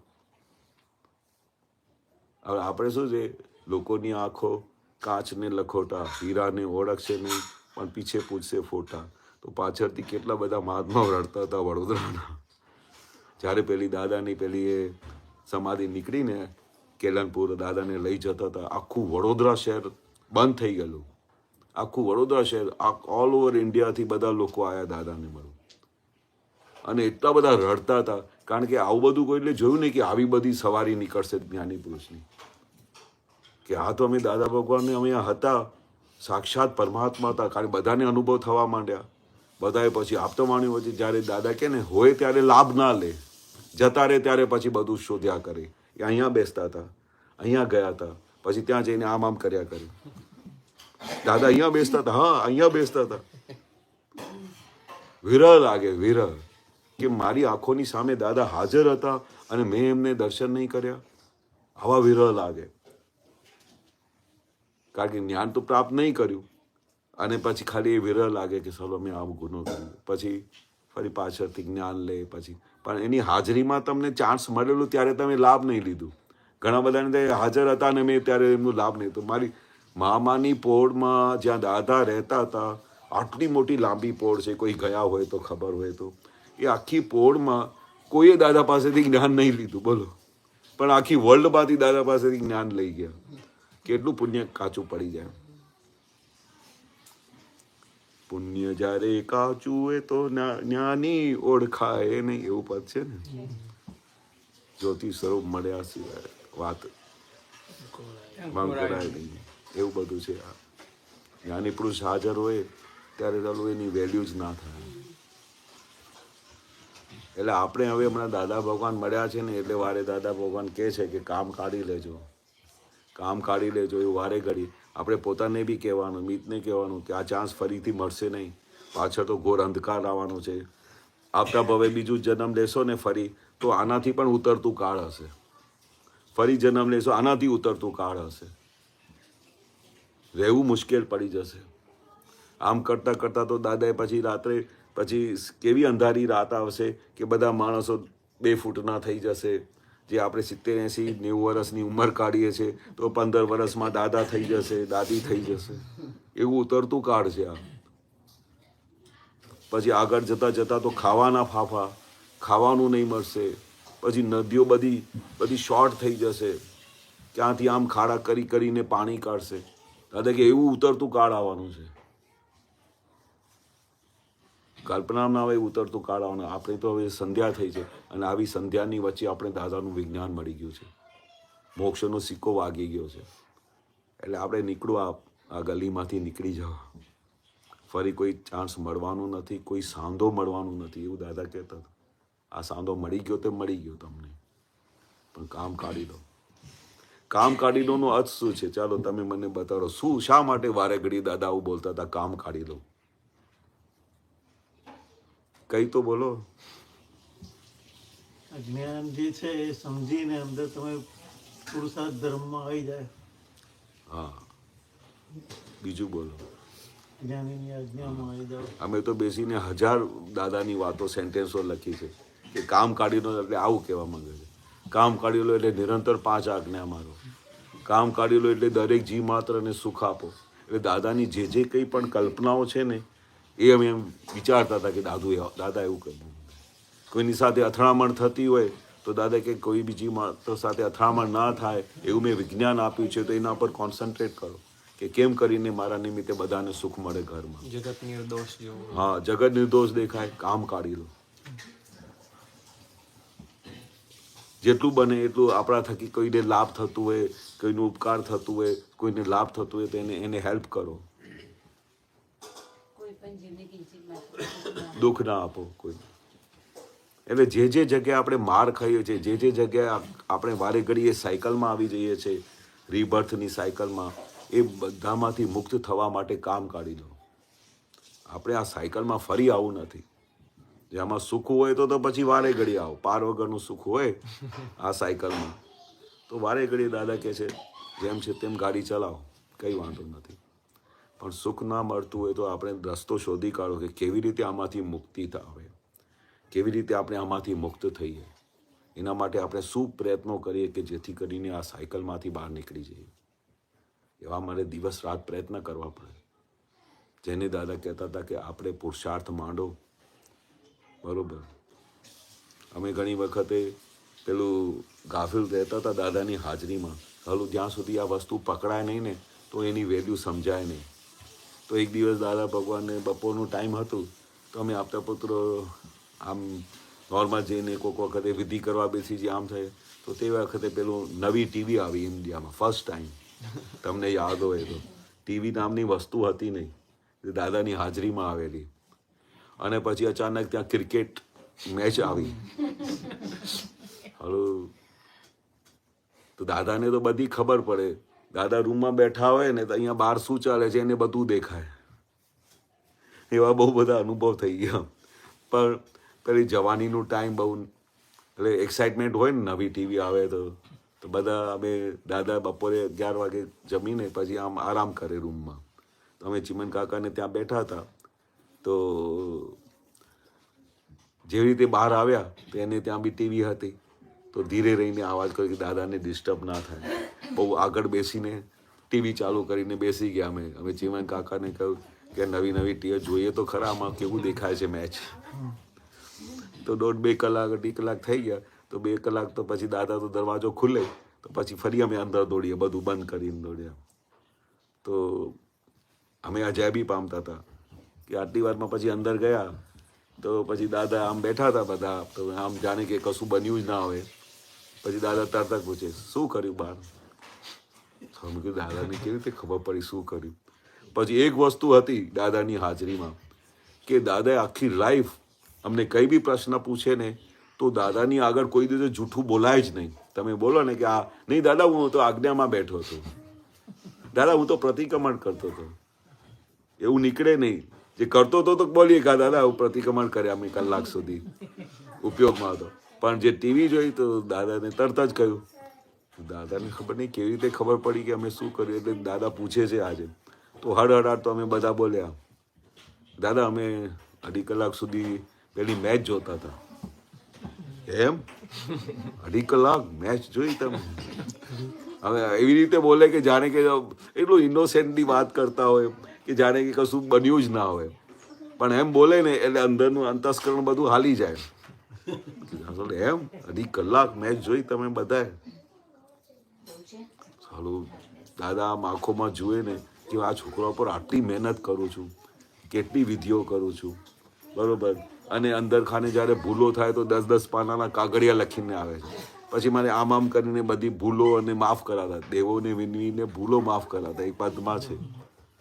આપણે કેટલી ભૂલો કરતા હોઈએ પછી એનું દાદાને પ્રતિક્રમણ કરીએ તો દાદા શું કહે છે કવિરાજ કે દેવોને વિનવીને ભૂલો માફ કરાવતા. આમ પ્રાર્થના કરે કે આ છોકરા આટલી એ મિસ્ટેક કરી છે એ બધા એને માફ કરી દેજો, એને મોક્ષગામી જીવો છે એને એ દેવી દેવતાઓ એને ક્ષમા કરી દેજો. એટલે કે અમે તમારા પર આટલી મહેનત કરી અને તમે આટલી અમારી મહેનત પાણી કરી નાખો છો. આ જ્ઞાન મળ્યા પછી 1 સેકન્ડ પણ વ્યર્થ કરવા જેવું નથી. 1 સેકન્ડ દાદા કહે છે. અમે તો 2.5 કલાક બધા વેસ્ટ કરી નાખ્યા. આમ જો કેટલા મહાત્મા શું કે હજુ આ ટીવીની આદત જતી નથી. તો આપણે ટીવી તો એક ફૂલિશ બોક્સ છે. દાદા શું કહેતા ફૂલિશ બોક્સ છે. અત્યારે તો આપણે હાથમાં આવી ગયા ને બધા. હા હવે વધારે ઇઝી પડી ગયું.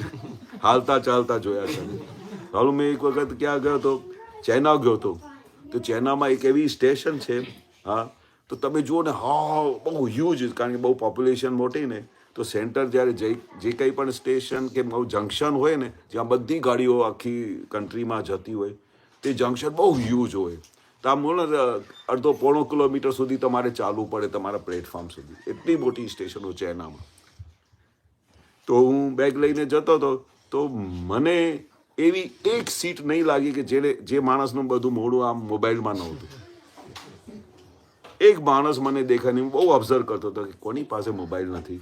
સાલું એક માણસ નહીં, લેડીઝ હોય, જેન્ટ્સ હોય, બાળકો હોય, મોટા હોય, બધાના હાથમાં મોબાઈલ. અરે તમે વિચાર કરો કે કેટલી બધી ચિત્તની વૃત્તિઓ ખલાસ થતી હશે. કારણ કે દાદા એટલે કહેતા હતા ભાન જ નથી ને કે હું શું કરી રહ્યો છું. કેટલું ભારે શબ્દ છે, ભાન જ નથી કે હું શું કરી રહ્યો છું. એટલે આવી પરિસ્થિતિમાં જ્યાં આપણે ભાન ના હોય, જ્યાં આપણે સમજણ ના હોય કે આપણે શું કરી રહ્યા છે, આપણે કેવી રીતે આપણો ટાઈમ વ્યર્થ કરી રહ્યા છે, ભાન જ નથી, તો બધા ક્યારે એનું મોક્ષ થશે? જે ચિત્ત આત્મામાં રહેવું જે પેલામાં વેડફાઈ જાય, આખું ચિત્ત ત્યાં વેડફાઈ જાય. અને દાદા કે અમે તમારા પર કેટલી મહેનત કરીએ છીએ તમને ખબર છે? વિધિઓ કરીએ, સવારે 6 વાગ્યાથી વિધિ શરૂ કરે ને સાહેબ, રાત્રે 11 વાગ્યા સુધી આખો દિવસ આમ કરીને બેસી જુઓ, કલાક તો બેસી જુઓ આમ. અને નોન સ્ટોપ જે અહીંયા વિધિ કરતા હોય ને અહીંયાથી લઈને અહીંયા સુધી, કારણ કે આટલા બધા મહાત્માઓની તો એકની વિધિ. પહેલાં તો એ જમાનામાં શું હતું, પેલા ગ્રાહકી ઓછી હતી તો 2 અંગૂઠે હસબન્ડ વાઈફને વિધિ કરાવતા હતા, બરોબર. એના પછી બીજી ગ્રાહકી હોય ને તો એ 2, 4, 5 જેટલા 10, 15 બેઠા હોય કપલ, એમની વિધિ થઈ જાય પછી દાદા ફ્રી. પણ ધીરે ધીરે એવું ટાઈમ આવતું ગયું કે પછી અહીંયા ચોંટી જાય, અહીંયા ચોંટી જાય, કારણ કે પ્રવાહ તો આખું વહે છે ને જ્ઞાની પુરુષની અંદરથી, દરેક જગ્યાથી કરંટ મળે. એ દાદાએ કહ્યું, અમે પેલા વિચાર કરતા હતા કે વિધિ ખાલી અંગૂઠે જ કરાય, પણ જ્ઞાની પુરુષનું શરીર કેવું હોય કે અંદર એવું એટલી બધી પ્યોરિટીની એક એવી સ્ટેશન હોય ને કે પછી તો છેવટે આમ 50 જણા બેઠા હોય ને તો અહીંયા બેઠા બેઠા બધાની વિધિ કરી નાખે. આમ જોતાની સાથે એમની વિધિ થઈ જાય. એટલું મોટું પાવર સ્ટેશન છે આ, કલ્પનામાં ના આવે. તો આવી વિધિ કરતાં કરતાં દાદા બધાના એક એક પરમાણુને બધાને ચાર્જ કરતા હતા, જેથી કરીને આ વસ્તુ એને પકડાય. અને એના વિધિ કરતી વખતે મેં નહીં વાત કરેલી, ખબર નહીં કરી કે મેં દાદાને જોયું કે લિપ્સ ચાલતા હતા, તો પછી દાદાએ કહ્યું કોપી કરવી છે. ના દાદા, આમ જસ્ટ ક્યુરિયોસિટી થાય ને કે દાદા શું બોલતા હશે, એટલે કઈ વિધિ કરતા હશે. એટલે દાદા સમજી જાય. પણ આ તો જ્ઞાનીઓની બધી કલા છે કે કેવું અંદર આત્માને બધું અંદર એના પાપો બાળે, એમને કેવી રીતે બેટરી ચાર્જ કરે, જેથી કરીને એને નિરંતર દાદા દેખાયા કરે, નિરંતર દાદા સાથે એમનું કનેક્શન થઈ જાય. દાદા સિવાય કશું દેખાય જ નહીં. અને વારે ઘડીએ મને નહીં તો લાખ વખત દાદાએ પૂછ્યું હશે કે દાદા તને કેટલું વખત યાદ રહે છે, તો મને યાદ નહીં. કોઈએ કહ્યું હોય દાદા 24 કલાક દાદા તમારી સાથે રહો છો, 24 કલાક. તો આ કેવી કાળની આશ્ચર્ય છે કે દાદા ભૂલાતા જ નથી. આપણે બધા ખુશ થતા હતા, બધાને દાદાને આમ ઇન્ટરવ્યુ લઈને બધાને કે તને દાદા કેટલો વખત યાદ રહે છે, કહો તો ખરો. જેટલું હોય, આ પરીક્ષા નથી, એ ખાલી એક્ઝામ્પલ આપવા માંગુ છું. યાદ આરતી વિધિ કરીએ ત્યારે યાદ રહે. તને કેટલું વખત યાદ રહે? આ દિવસ આમ વચ્ચે બ્રેક પડે ત્યારે આમ યાદ આવે, કામમાં ના આવે, યાદ આવે. કામમાં યાદ આવે. તમને કેવું યાદ આવે? આય જાય કરે. આય જાય કરે. રેગ્યુલર આમ એક ધાર્યું નહીં. એક ધાર્યું નહીં, બરોબર. પછી તમને કેવું યાદ રહે? એ મેં કહ્યું ને, પેશન્ટો ખરાબ આવે ત્યારે સારા પેશન્ટ ઇઝી ગોઈંગ હોય તો ના યાદ આવે, ના યાદ આવે, બરોબર. પછી દિવસમાં ચંદવિધિ કરે ત્યારે યાદ આવે. હા, અને પછી જે એકલા પડી એટલે દાદા દેખાય. દાદા દેખાય. તમને ક્યારે યાદ આવે દાદા? Negative consequences. નેગેટિવ પાસે, બરોબર. આમ દરેકને દાદાએ આમ ઇન્ટરવ્યુ લીધું, પણ તે વખતે તો થોડું પરિણીતિ ખબર નહીં કેવી હતી, અને ખબર નહીં સાચું બોલતા હશે કે જૂઠું બોલતા હશે, ખબર નહીં. પણ મને દાદા જ્યારે પૂછે ને તો મને એક બી વ્યક્તિ એવું મને મળ્યું નહીં લાઈફમાં કે જે કે દાદા મને 24 કલાક યાદ નથી રહેતા. એ દાદા દાદા કે જ્યારે બી હું આંખ ખોલું દાદા તમે હાજર થઈ જાઓ. જ્યારે બી દાદા હું આંખ બંધ કરું આંખ યાદ તો આવે છે ને. એવું તો છે નહીં કે આખા દિવસમાં યાદ જ ના આવે. દાદા યાદ આવે છે. તો જ્યારે બધા આવું બોલતા હતા ને કે ભાઈ દાદા મને યાદ આવે છે, કોઈ કે 24 કલાક યાદ આવે છે, દાદા આ દિવસમાં 8 કલાક જોબ હું ત્યારે નથી, પછી બાકી મને ટાઈમ યાદ આવે છે, બધા જવાબ તો આપે અને જે છે ને તે બોલે. દાદાની હાજર કોઈ ખોટું બોલે જ નહીં. અને 24 કલાક યાદ આવતા તો આવતા જ હોય. દાદાને ખબર હોય કે આ 24 કલાક દાદા એમને યાદ રહે છે. એ તો શું છે, જેટલું યાદ રહે ને તો એને એના પર કૃપાનું ફળ અનુભવ થાય. 24 કલાક યાદ આવે ને તો એના પર કેવી કૃપા હોય દાદાની તમને કલ્પના ના થાય. નિરંતર એને સમાધિ વર્ત્યા કરે. કોઈ બોલી જાય તે શું ગમે તે હોય, કોઈના દોષ ના દેખાય. કારણ કે દાદા યાદ આવે તો બધી વસ્તુ, બહારની વસ્તુ બધી બંધ થઈ જાય. પછી આમ કરતા કરતા દાદા બધા ખુશ થતા હતા કે મને 24 કલાક દાદા યાદ રહે છે. બધા ખુશ થાય અંદર. ઓહો બહુ સારું, તને 24 કલાક દાદા યાદ. હવે આપણે અંદરમાં વિચારી કે અમારી કેવી પરિણીતિ થઈ ગઈ છે કે દાદા ભગવાન અમને 24 કલાક યાદ રહે છે. પછી છેલ્લા એન્ડમાં દાદાએ પણ ફળ્યું, આ તો દાદા જ એવા છે કે તમને 24 કલાક યાદ આવે, એમાં તારે તે શું કર્યું? આ તો દાદાની કૃપાનું ફળ છે. દાદા જ આવા છે કે તમને 24 કલાક યાદ આવે છે. એટલે તમે વિચાર કરો કે દાદા કશી મહેનત નહીં. આપણે એવું થાય, પણ આ દાદાની કૃપાનું ફળ કેવું છે કે દાદા તમને હાજર જ રહ્યા કરે, 24 કલાક હાજર. લેડીઝ લોકો રસોડામાં જમવાનું બનાવે આમ તેમ આમ, તો મેં જ્યારે બી જોઉં ને તો દાદાના પતો ગાય, દાદાની વાતો કરે, બધું એમાં જ ચિત્ત હોય અને એની બોડી આ બધું કામ કર્યા કરે. એવા બધાના અનુભવ છે. દાદાએ કીધું ને કે ચિત્ત જ્યાં જાય ત્યાં તમારે ભટકવા જવું પડે આવતા ભાવમાં. બરોબર છે, એ તો 100% છે. પણ અત્યારે તો હવે આમ ટીવીમાં કે ફોનમાં તો કેટલા બધા જુદા જુદા પિક્ચર આવે ને એટલે તો દાદાએ બૂમ પાડી નહીં. આમ નહીં તો અમારા છોકરાઓને કહ્યું હોત કે આ 2.5 કલાક આપણે નવી ટીવી આવી, તો દાદાએ બી એવું કહ્યું કે ચાલો છોકરાઓ છે, નવી વસ્તુ આવી છે. પણ દાદાને નવી ટીવી આવી છે કે શું કોઈ દિવસે અમે જોયું નહીં કે દાદાને કંઈ આમ ચિત્ત ત્યાં ગયું હોય, ચાલો ખોલીને જોઈ તો બધા ટીવી કેવી રીતે થાય છે. દાદાને તો બધું દરેક પર્યા ખુલ્લા દેખાય. કે આમાંથી શું નુકસાન થાય, આમાંથી શું વેસ્ટેજ થાય. આ બધા જે બધા શુભ રંજનો છે એ બધા કઈ રીતે લઈ જશે, કઈ જગ્યાએ આપણે એનું ઠેકાણું શું થશે. ચિત્ત ચોટ્યું ત્યાંથી હટતું જ નથી, પેલું કૈરાનું પદ છે. એટલે ચિત્ત ચોટી જાય ને ત્યાંથી ખસે જ નહીં. તમારે જ્યાં જ્યાં ચિત્ત જાય ને એ જગ્યાએ જવું પડે તમારે. એટલે આ બહુ બહુ જોખમદારી છે, બહુ જોખમદારી છે. તમે જેવું તમારું કલ્પના કરો છો, જે રીતે તમારું ચિત્ત જાય છે એ જગ્યાએ તમારે ભટકવા જવું પડે. આ તો શું છે, લોકોને હવે કશું દેખાતું નથી, કશું સમજાતું નથી, એટલે જેમ આવે બેફામપણે આમ ટાઈમ કારણ કે એમને ખબર જ નથી કે આની શું રિઝલ્ટ થાય છે. પ્રતિક્રમણ કરાવવા એ તો જ્ઞાન હોય અને પ્રતિક્રમણ કરે તો એમાંથી છૂટી જાય. હા, જ્ઞાનની સમજણ હોય અને આ પ્રતિક્રમણ કરે કે ઓ રોજે દાદા આવું શું થઈ જાય છે મારાથી. એટલે રોજ મોબાઈલ જોયા કરીએ પૂરો ટાઈમ અને પ્રતિક્રમણ કરે અને પછી કે નહીં જોવાની શક્તિ આપો તો એ ચાલે ખરું? બિલકુલ નહીં ચાલે.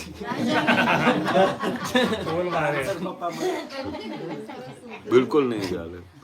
તો દાદા વારે ઘડી કે આ કઈ પોપાબાઈ નો રાજ છે કે બધું ચાલે. બહુ જોખમદારી છે. દાદા કે બધું ન્યાય સ્વરૂપ છે, અમે તો બધું એકદમ ન્યાય કરીએ કે ભાઈ હા તમે શું કરો છો આખા દિવસમાં, તમારી અંદર પરિણીતિ શું ચાલે છે. દાદા કહે ને કે જ્યારે આ આખી એક સાયકલનું ક્રમ છે કે તમારે આ ભાવની અંદર તમારી સમજો 80 વર્ષની લાઈફ હોય તો ભાઈ 55 વર્ષે એક ફોટો પડે, પછી 60 વર્ષે એક ફોટો પડે. આમ કરતાં કરતાં તમારા ફોટા પડતા જાય. કોઈક વખત એવો ફોટો પડે કે તમે સીધા અહીંયા મહાવિદ્ય જવાના હો. કોઈક વખત એવો ફોટો પડે કે તમારી ચિત્તવૃત્તિઓ બધી સંસારમાં જતી રહે, તો પછી તમારે ત્યાં આવવા માટેનો ફોટો પડે. એટલે તમે જેવી રીતે તમે કલ્પના કરો, જેવી રીતે વિચાર કરો, જેવી રીતે તમે તમારા અંદર બધા પુરુષાર્થ કરો, એ પ્રમાણે તમારો આવતા ભાવનો ફોટો પડે છે. એ ફોટો જે પડે છે એ ધીરે ધીરે જેવી રીતે તમારી ઉંમર પૂરી થાય ને ત્યારે પછી ધીરે ધીરે ઉપરા છાપરી તમારા ફોટા પડતા હોય. અને ઉપરા છાપરી ફોટા પડતા હોય જ્યારે દેહ છૂટવાનું હોય તે વખતે તમને એવું થાય કે બસ મારે મોક્ષે જ જવું છે, હે દાદા ભગવાન.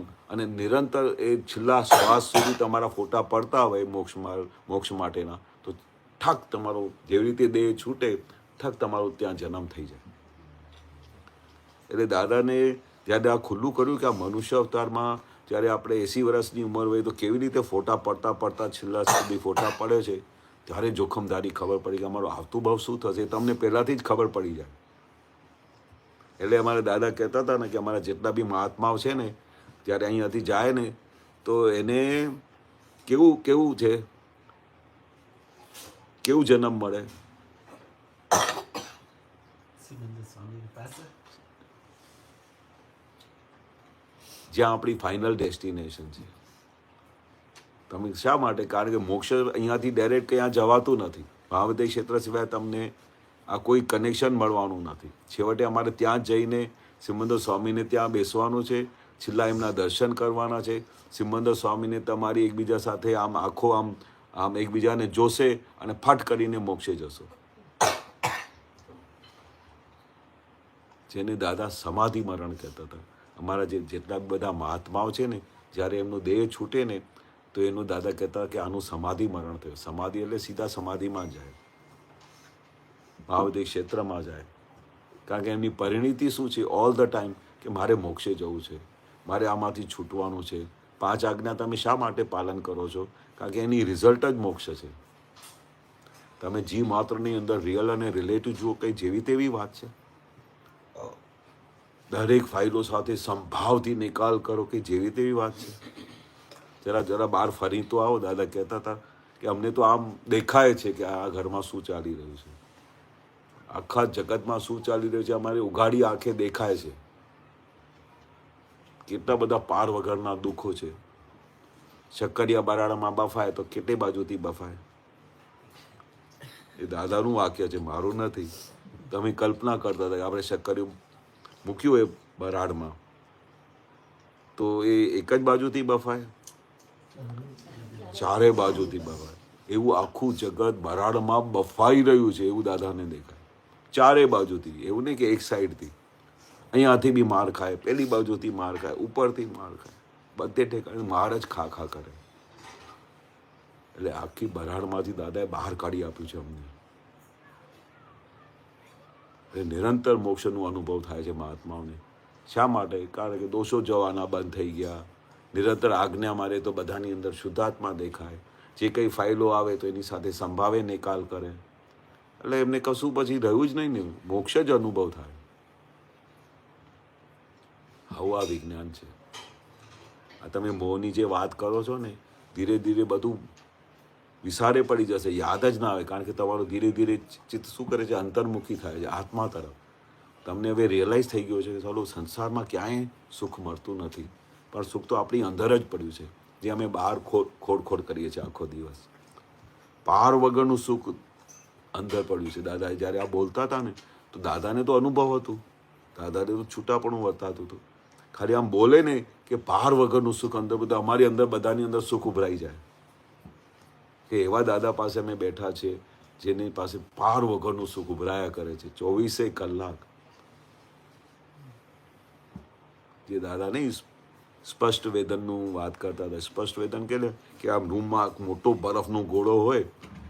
હા, તો સ્પષ્ટ વેદન બધાએ પૂછ્યું એટલે કેવું હોય દાદા સ્પષ્ટ વેદન?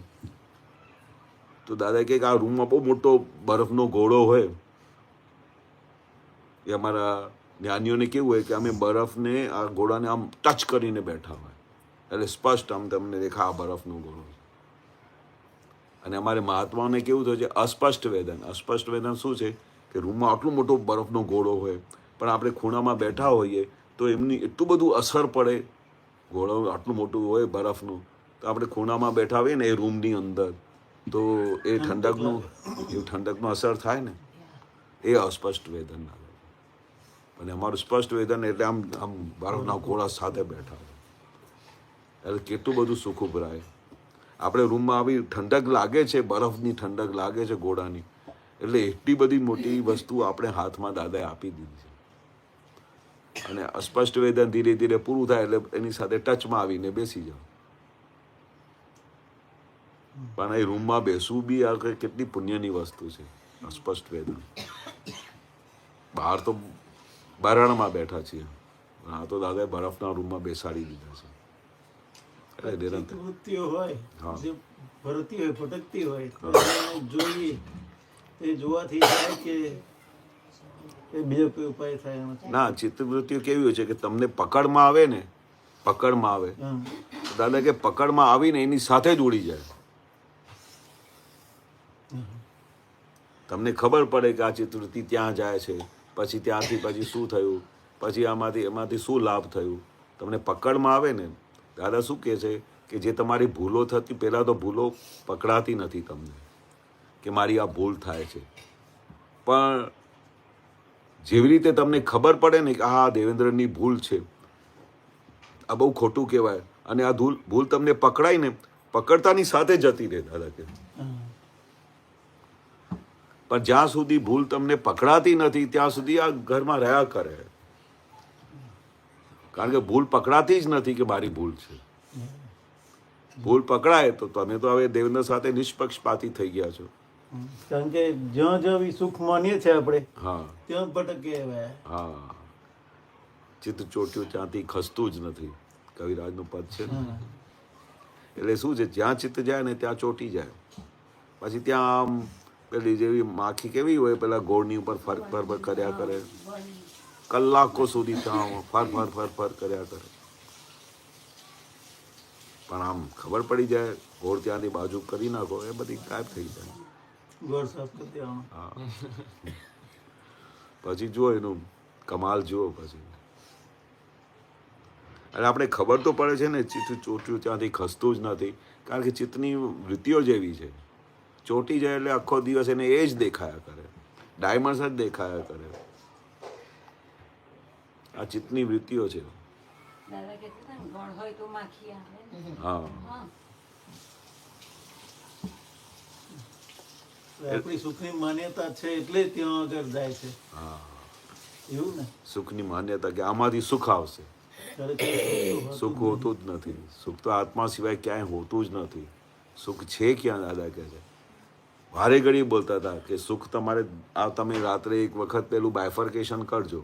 એ દાદા એક બહુ બહુ સરસ વસ્તુ આપેલી છે જે આપણાથી થતી નથી, પણ અમને તો ખાસ આજ્ઞા આપતા હતા કે રાત્રે સૂતા પહેલાં કોઈ બી હાલતમાં બધું તમે આખું તમારો દિવસ કેવી રીતે ગયું, કેવી રીતે તમારો દિવસ પસાર થયું, એનું બધું આખું હિસાબ કાઢવાનું. કારણ કે આજે શું છે, અમારી બધાની પર બહુ મોટી જવાબદારી છે. આપણે તો કેટલા બધા ભવ કાઢી નાખ્યા. માંડ એક આ ભાવમાં આવું કનેક્શન મળ્યો છે કે જે જ્ઞાની પુરુષે આ રસ્તો ખુલ્લો કરીને આપ્યો છે કે આ રસ્તો છે મોક્ષે જવાનો. બાકી મોક્ષે જવાનો રસ્તો હોતો નથી. કે હોત તો દાદા એવું બોલત જ નહીં કે ભાઈ આ 10 લાખ વર્ષે આ જ્ઞાન પ્રગટ થયું છે ધરતી પર. બીજા બધા ક્ષેત્રોમાં જે છે એમાંથી જતું હશે, પણ આ ક્ષેત્રમાં 10 લાખ વર્ષે જ્ઞાની પુરુષ પ્રગટ થયા છે, જે મોક્ષનું દાન આપવા આવ્યા છે, તે આપણે હજુ પકડાતું નથી કે આ શું બન્યું છે, આ કયું આશ્ચર્ય બન્યું છે. એ તો અમે દાદા જ્યારે આ બોલતા હતા ને ત્યારે અમને પકડાતું હતું કે દાદા કેવું બોલે છે, એક ગજબનું આશ્ચર્ય બોલ્યું છે. આમ બોલતા હતા ને કે આમ એવું દેખાય કે આ બ્રહ્માંડના સ્વામી નીચે ઉતરી આવીને અમને સમજાવે છે કે આ આશ્ચર્ય બન્યું છે, લાભ લઈ લો, ફરી આવું આશ્ચર્ય થવાનું નથી, કેટલા યુગો સુધી નથી થવાનું. એટલે આ છેલ્લી આપણી પાસે વસ્તુ હાથમાં આવી છે, એટલે આપણે કામ કાઢી દઉં. પણ એવું છે કે ભાઈ એવું નહીં કે ભાઈ અમે બોલીએ છીએ એટલે આ તમારે આ બધી વસ્તુઓ માની લેવાની. આ તો અનુભવ કરેલી વસ્તુ છે, અનુભવ ગમ્ય જ્ઞાન છે. તમે અનુભવ કરો ને એને તમને રિઝલ્ટ અનુભવમાં આવે એવી વસ્તુ છે. ક્રિયાકારી જ્ઞાન આપેલું છે. અંદર ક્રિયા કર્યા જ કરે અને તમારી અંદરની પરિણીતિ બદલાયા જ કરે. નહીં તો આ બધા મહાત્મામાં જે ચેન્જીસ આવતી હતી ને, ઇટ ઇઝ ઇમ્પોસિબલ. અમારા ઘરની જે 8-9 મેમ્બરોની જે આખી દુનિયા હતી ને એ મહાભારત, એ ચેન્જ થવું ઇટ ઇઝ ઇમ્પોસિબલ.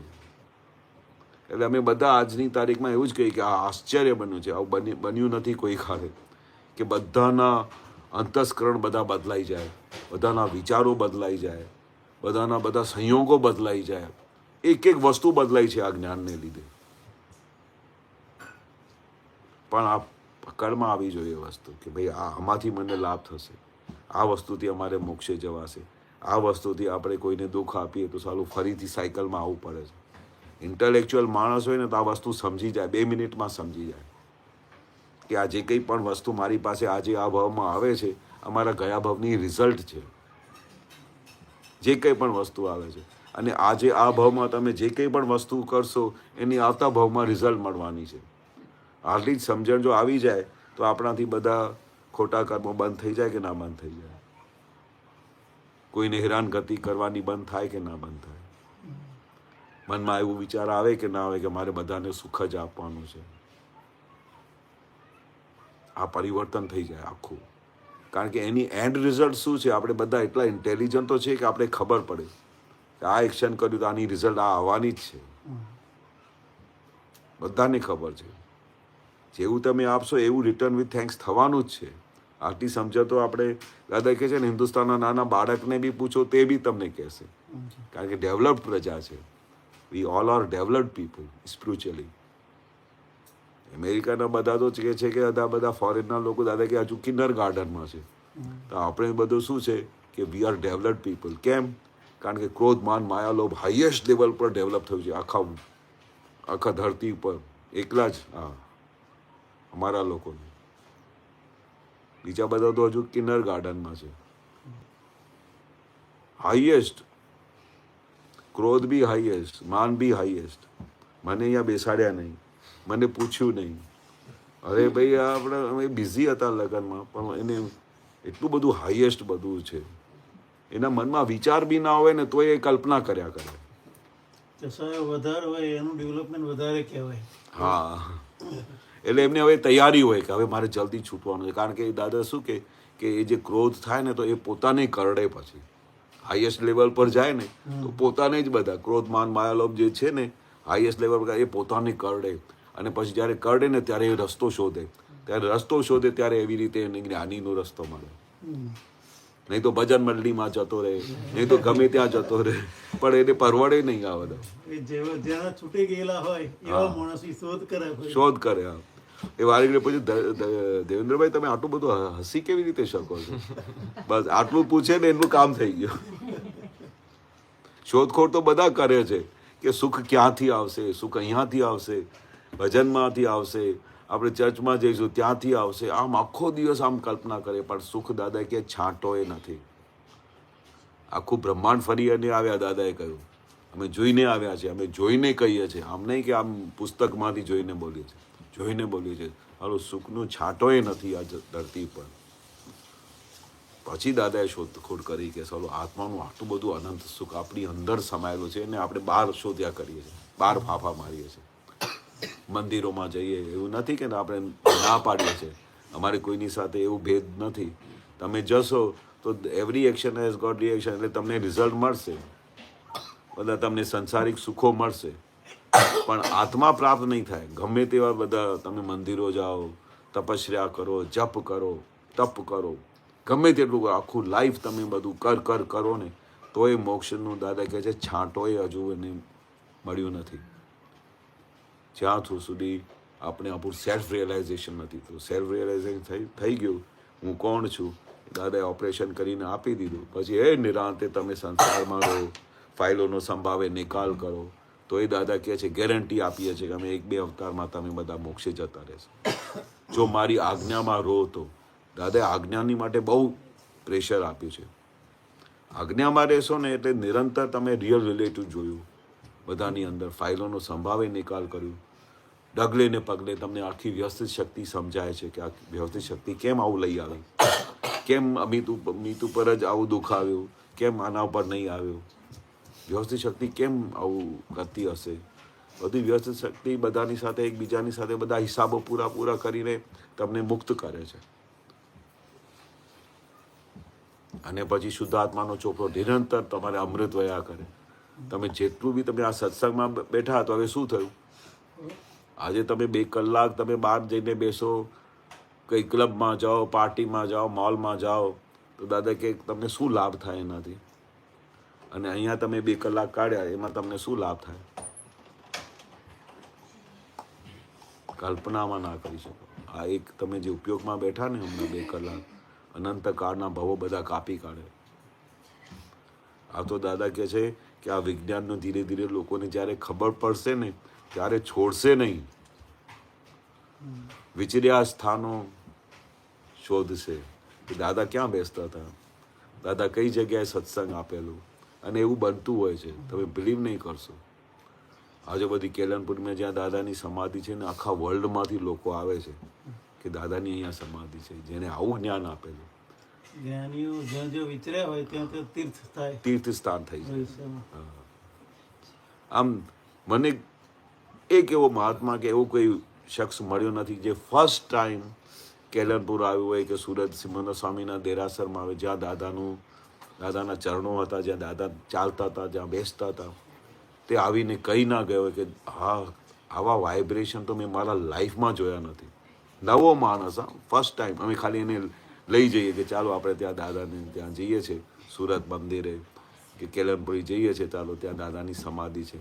આમ સહજ રીતે બોલીએ, કારણ કે ત્યાં તો દાદા ભગવાન હાજર હોય ને ત્યાં બધા, તો એના પરમાણુ હાજર હોય, બધું એમને અસર થાય.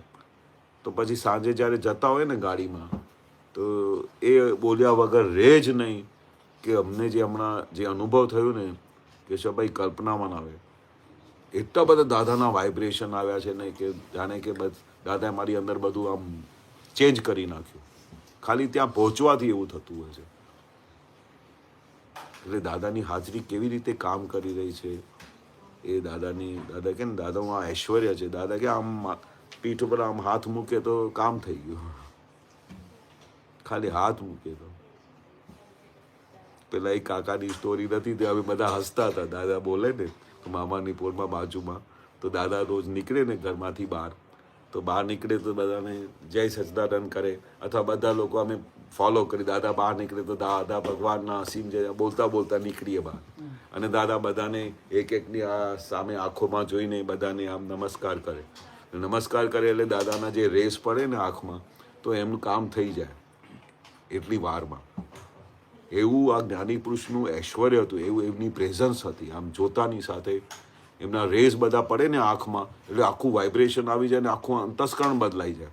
તો દાદા એટલા માટે આ કાયમ રાખ્યું. જ્યાં સુધી દાદાનો દેહ હયાત હતું ને તો બહાર નીકળે તો દાદા ભગવાન સિંહ જય જયકાર અમે બોલતા જઈએ તો દાદા અમે ના જોઈએ, પણ જે બધા રસ્તામાંથી જતા હોય, બાલ્કનીમાં હોય, બધું જુએ, બધું આવું કંઈ જોર જોરથી બોલે તો બધા જુએ ને કે એક્સાઇટમેન્ટ થાય તો દાદા બધાને આમ આમ આમ કરે, જય જય સચિદાનંદ આમ કરે.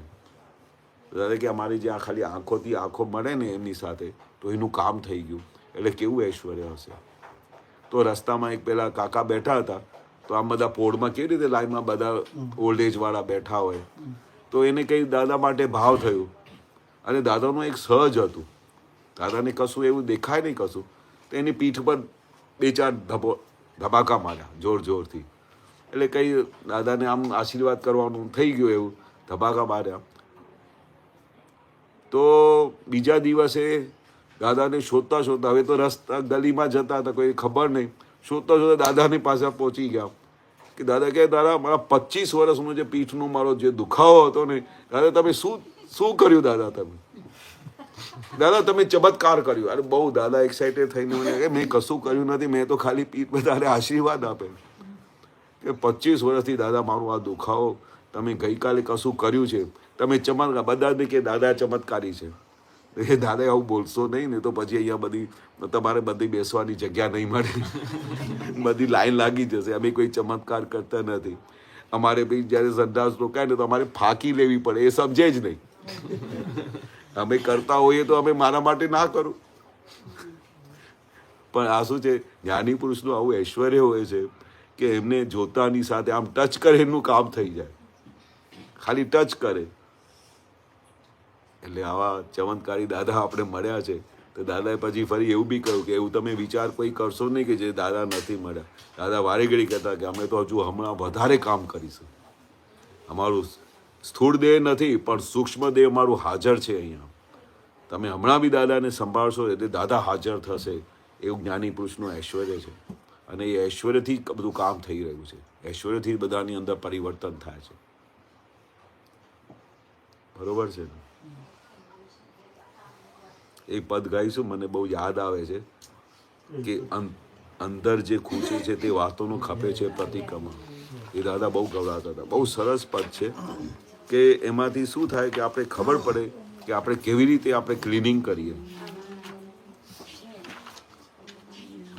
બહુ ગજબનું પદ છે.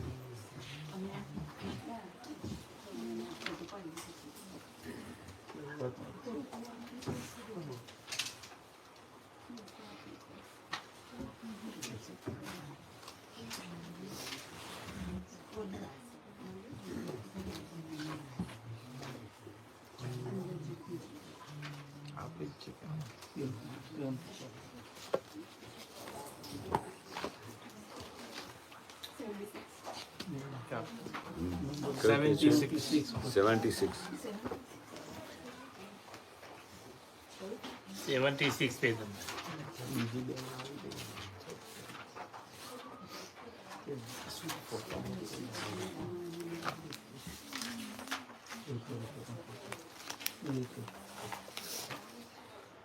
Oh, ભવ્ય પદ છે.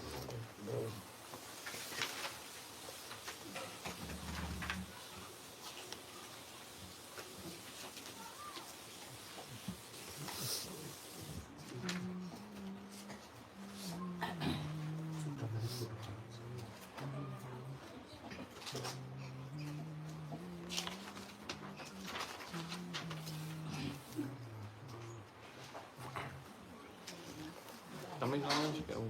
તમે એ તો હું બી કહું, મને કઈ વાંધો નહીં. તું કહું. અંદર જે ખૂંચે છે તે વાતોનું ખપે છે પ્રતિક્રમણ. અંદર જે ખૂંચે છે તે વાતોનું ખપે છે પ્રતિક્રમણ. ભૂલો વિના કોઈ દંડ તું નથી, શાંત ભાવે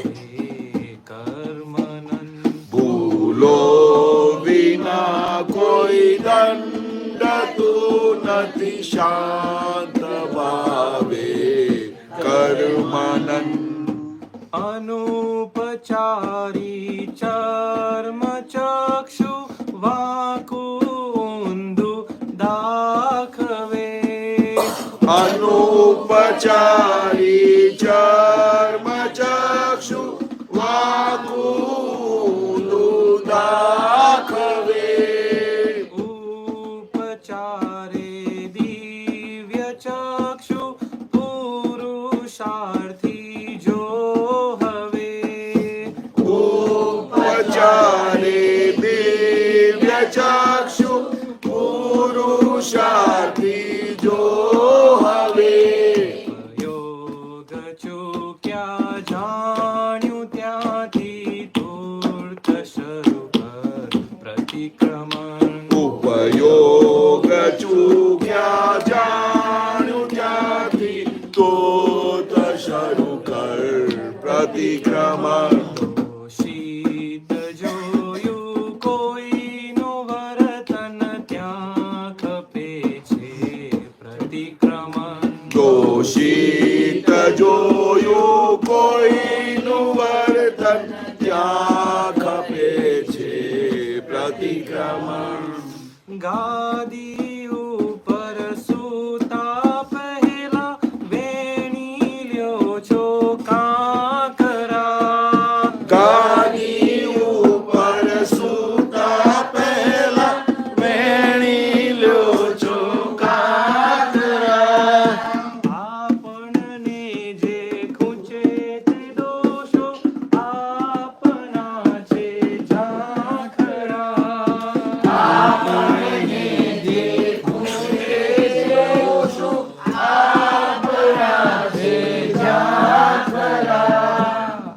તસ્કરણને જકડી રાખે રાગી દ્વેષી સંકલન.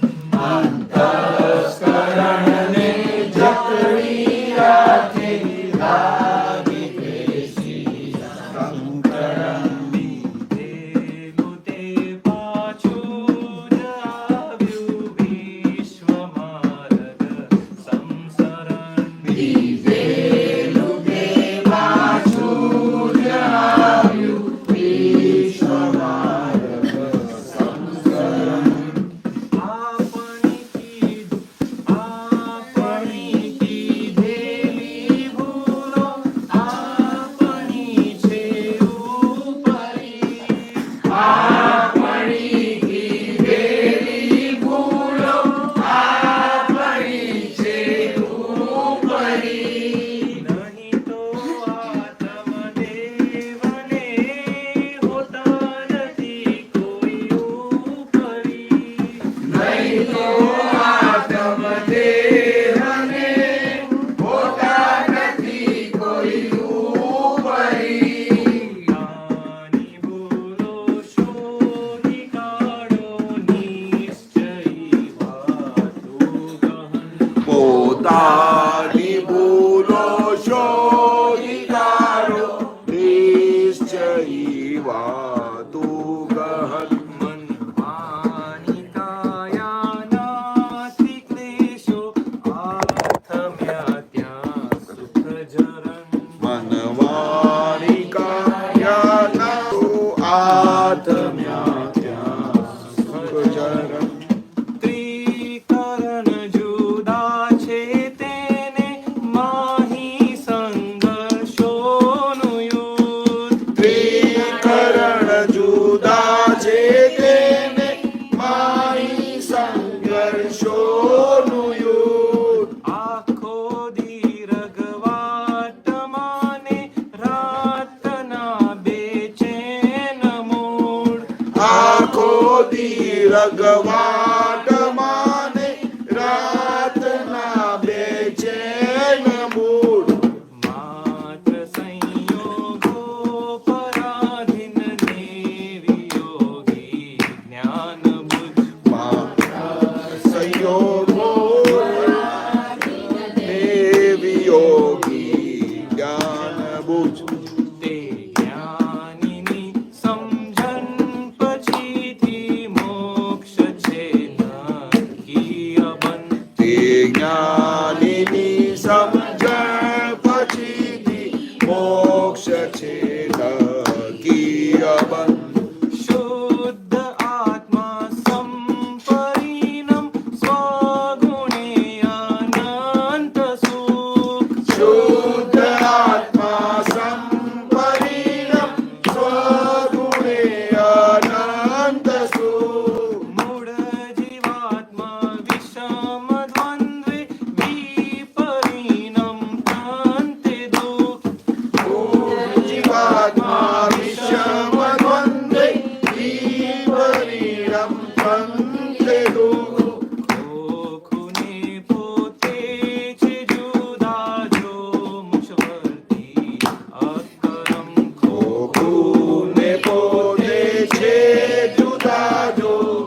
અતિક્રમણથી આપણું ચોખ્ખું બને છે ત્રિકરણ.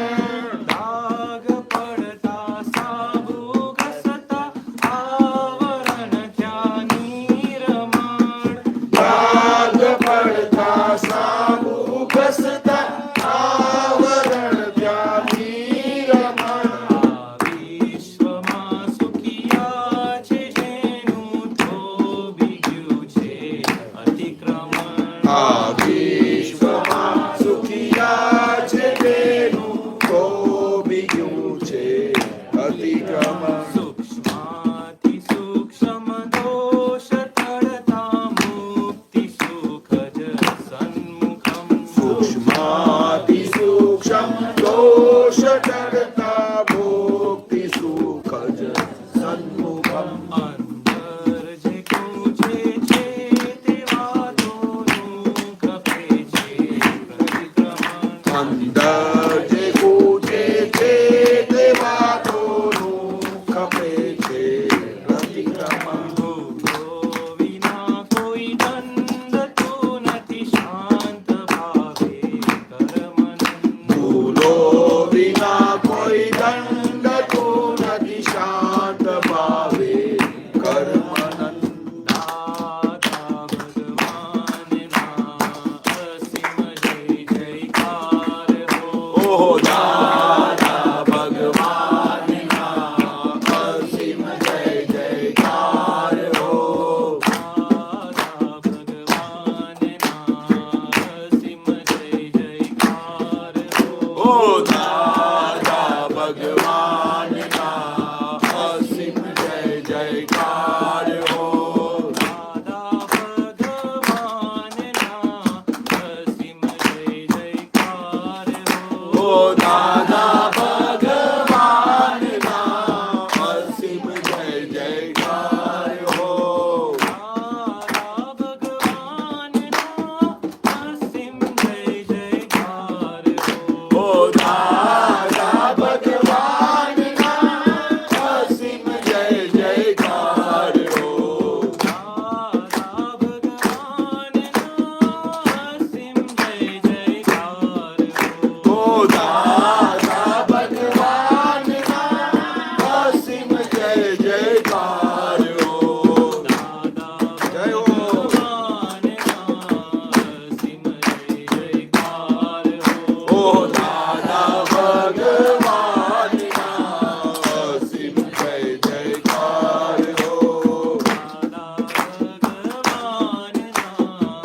અસીમ જય જયકાર હો. ઓ દાદા ભગવાનના અસીમ જય જયકાર હો. દાદા ભગવાનના અસીમ જય જયકાર હો. ઓ દાદા ભગવાનના અસીમ જય જયકાર હો. દાદા ભગવાનના અસીમ જય જયકાર હો.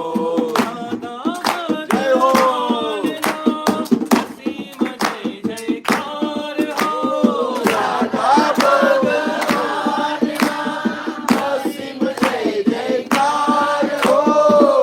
દાદા ભગવાનના અસીમ જય જયકાર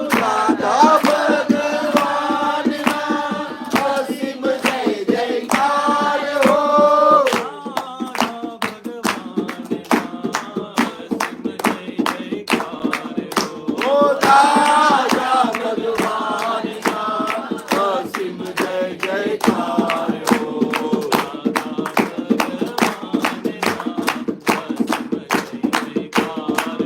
ઓ દાદા ભગવાનના અસીમ જય જયકાર હો. ઓ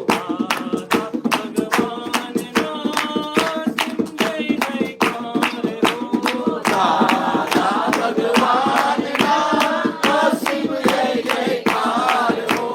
દાદા ભગવાનના અસીમ જય જયકાર હો. ઓ દાદા ભગવાનના અસીમ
અસીમ જય જયકાર જય સચ્ચિદાનંદ જય સચ્ચિદાનંદ જય સચ્ચિદાનંદ. દાદાને હાજર કરી દીધા યાર. આ કીર્તન ભક્તિ એવી છે ને કે દાદા હાજર થઈ જાય. દાદા કહેતા હતા કે દિવસમાં 8 મિનિટ તો ઓછામાં ઓછું બોલજો, કારણ કે એ આપણી અંદર એ જ દાદા ભગવાન પ્રગટ થઈ ગયા છે જેની આપણે જ ભજના કરીએ છીએ. એટલે જેટલી દાદાની ભજના થાય ને એટલા દાદા અંદર ખીલતા જાય. તો કેટલા તો મહાત્મા આજની તારીખમાં 1 કલાક જ્યાં સુધી કીર્તન ભક્તિ ના કરે ને તો રાત્રે સૂતા નથી. એટલે એને શું અંદર બધું એનું લાભ સમજાતું હશે. રોજે આમ કેટલા વર્ષોથી 1 કલાક કીર્તન કર્યા વગર સૂતા જ નથી. ખબર પડી ગઈ કે આ લાભ શું લાભ કરે છે, કેવું સુખેમાંથી વર્તાય છે. એવું આ લોકો ગાય ને કે આમ જાણે રૂવાડા ઊંચા થઈ જાય અને એકદમ આમ એ થઈ જાય, એટલું આમ તલ્લીન થઈ જાવ. છોકરાઓ જયારે ગાતા હોય ને મને કરે છે રૂવાડા ઊંચા.